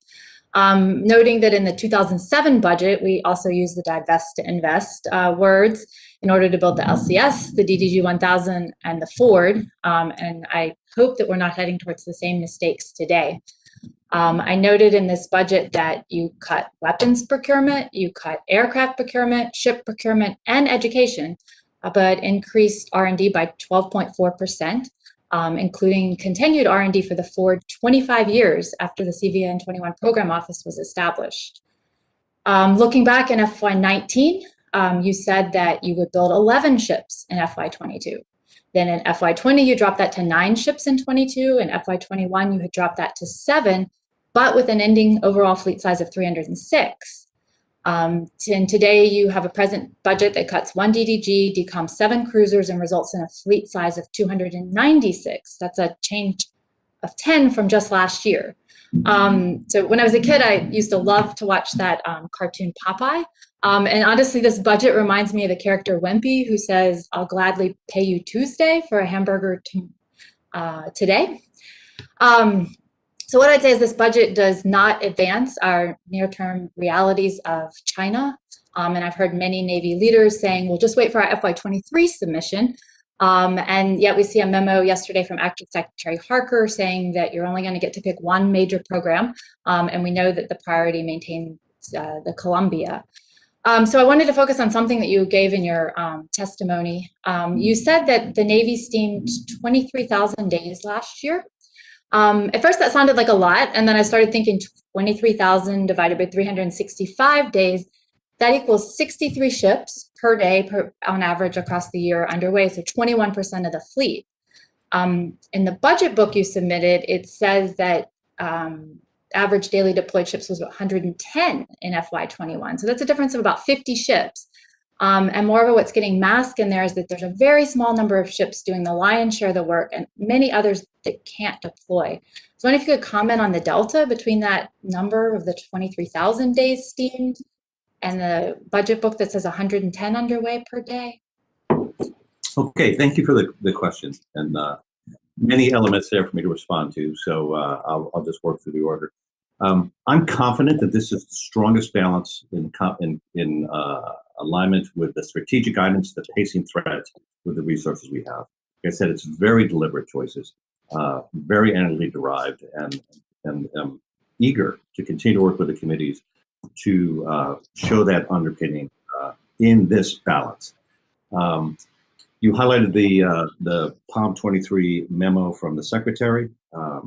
I'll just highlight that that's obviously very early in the POM 23 process, but to this point, that we have to make choices about phasing SSNX, DDGX, Next Generation Air Dominance. That's not a new concept. And I've seen some of the media interpretation that, hey, it's pick one.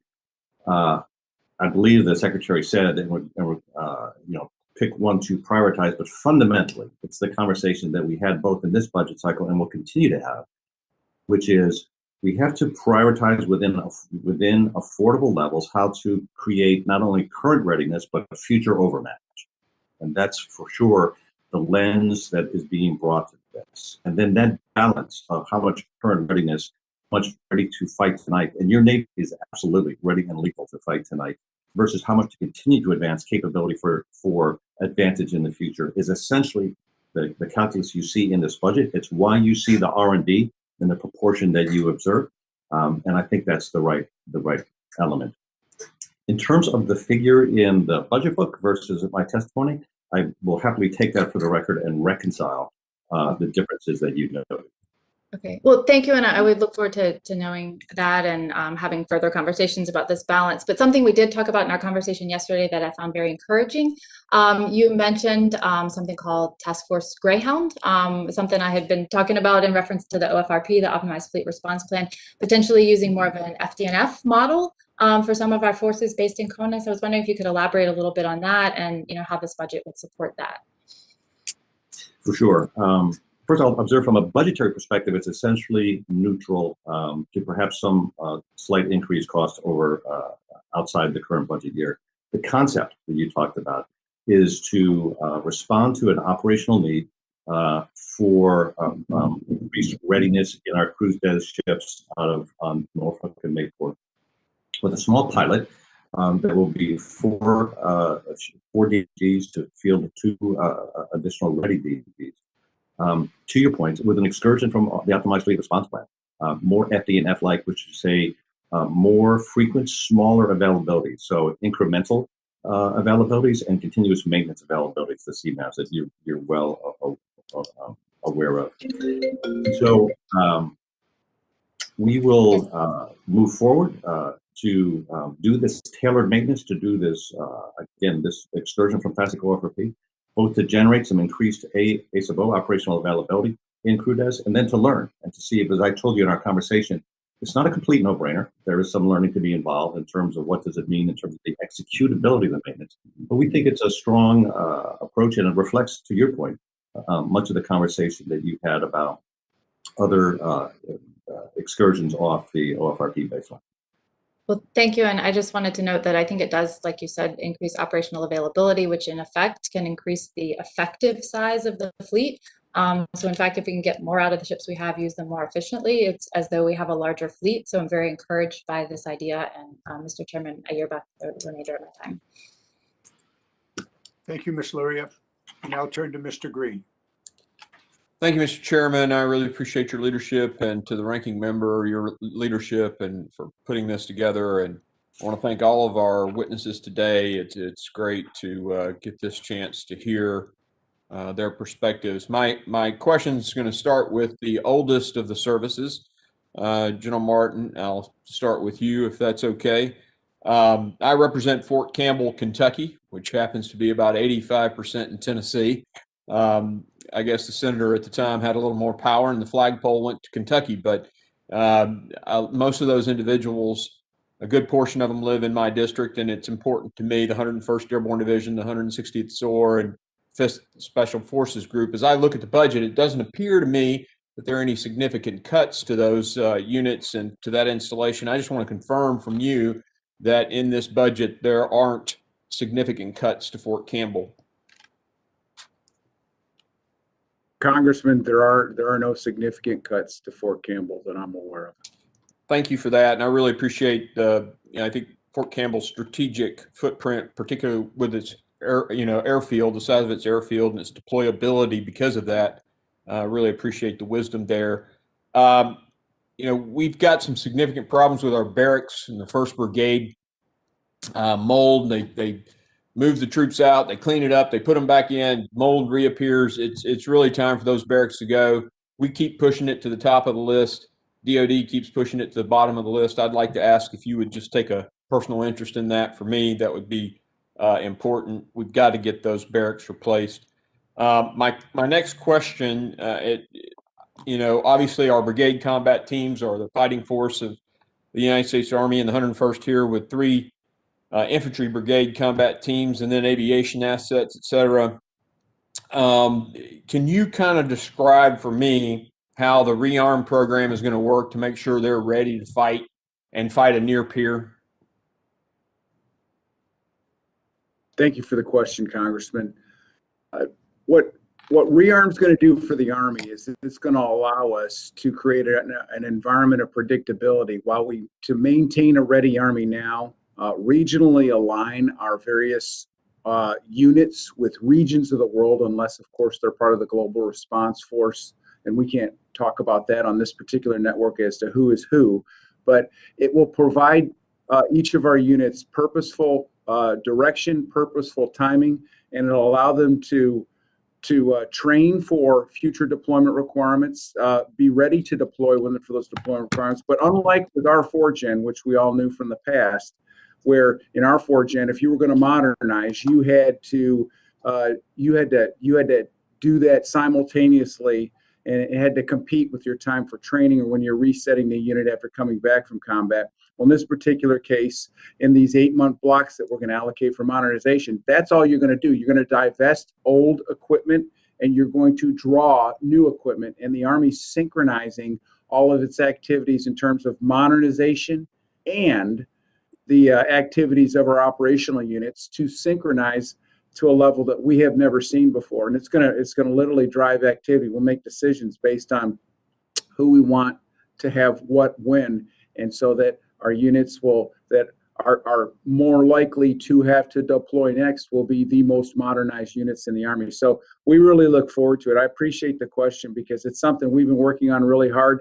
It'll be at full operational capability by 2022. And I know you wanted to move on to the question, but I do commit to taking a look to Fort Campbell to see what we can do to help with the infrastructure there as we continue to make our investments with our facilities infrastructure investment plan. Well, thanks for that. And one last question, because it looks like I'm running out of time, and I'll ask it very quickly.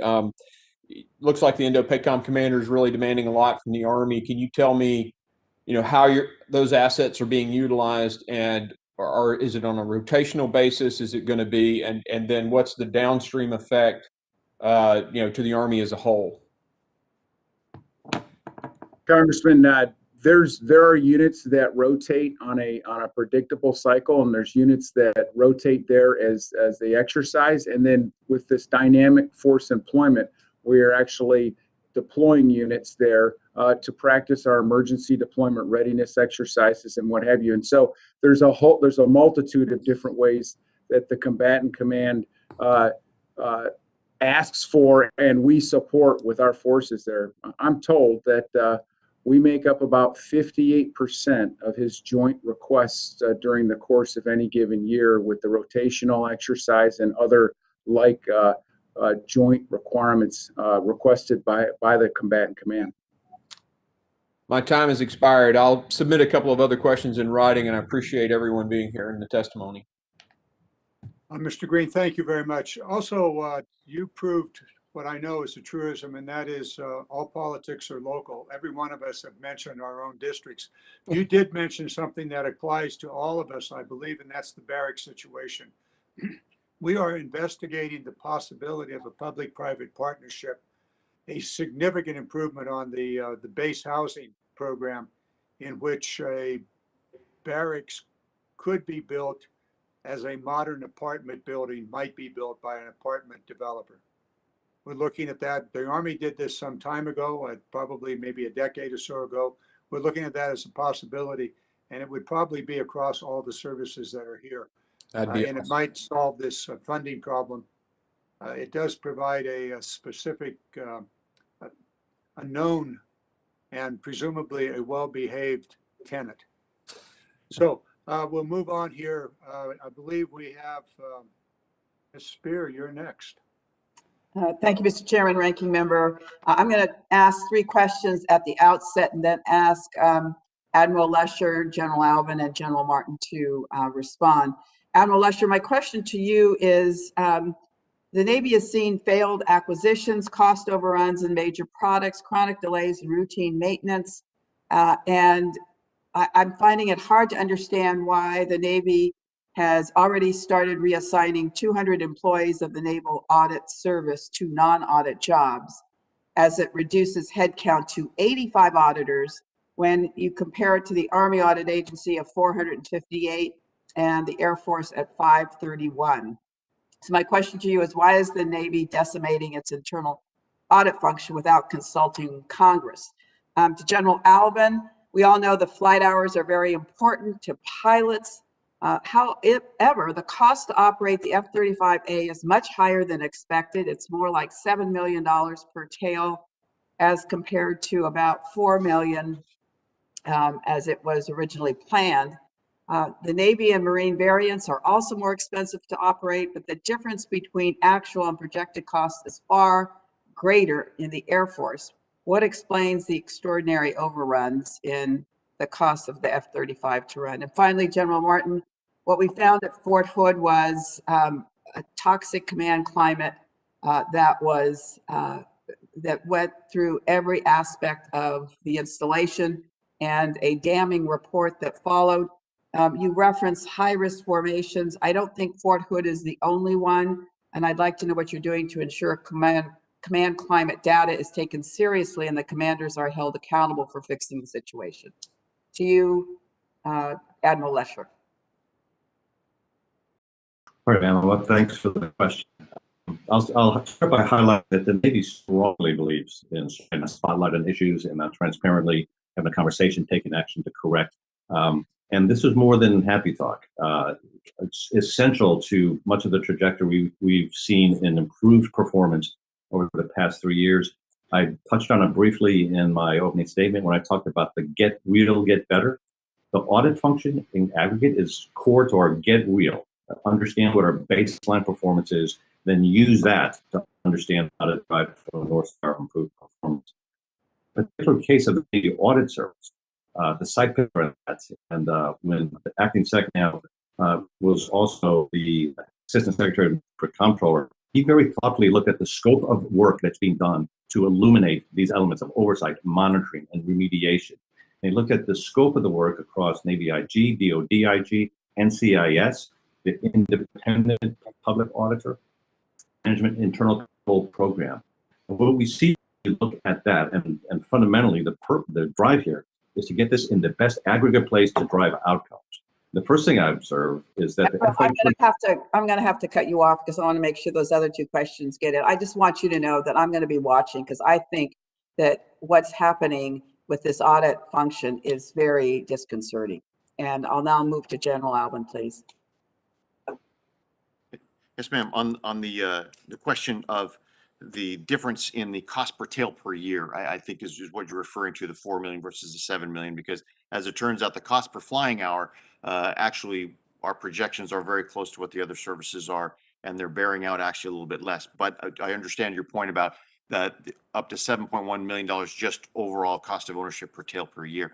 And that frankly was an underestimation we made a long time ago when we early on were looking at the comparison. We thought we had a good reference model. This is 10, 15 years ago with the F-16, and the F-16 was single engine, multi-role, et cetera. And so we frankly underestimated what the overall cost per tail per year was. As the years went on, we continued to look at how we can drive down sustainment and O&M costs, and that is again another story that has a lot of details to it. We have not been able to bring down those costs as we look at that, and so as we try and come up with what the new estimate for the cost per tail per year, as we're sort of finalizing that, we are going to readjust that because that was just a poor underestimation early on in the program, and that's really one of the reasons why when we look at that, as we look at the overall the tactical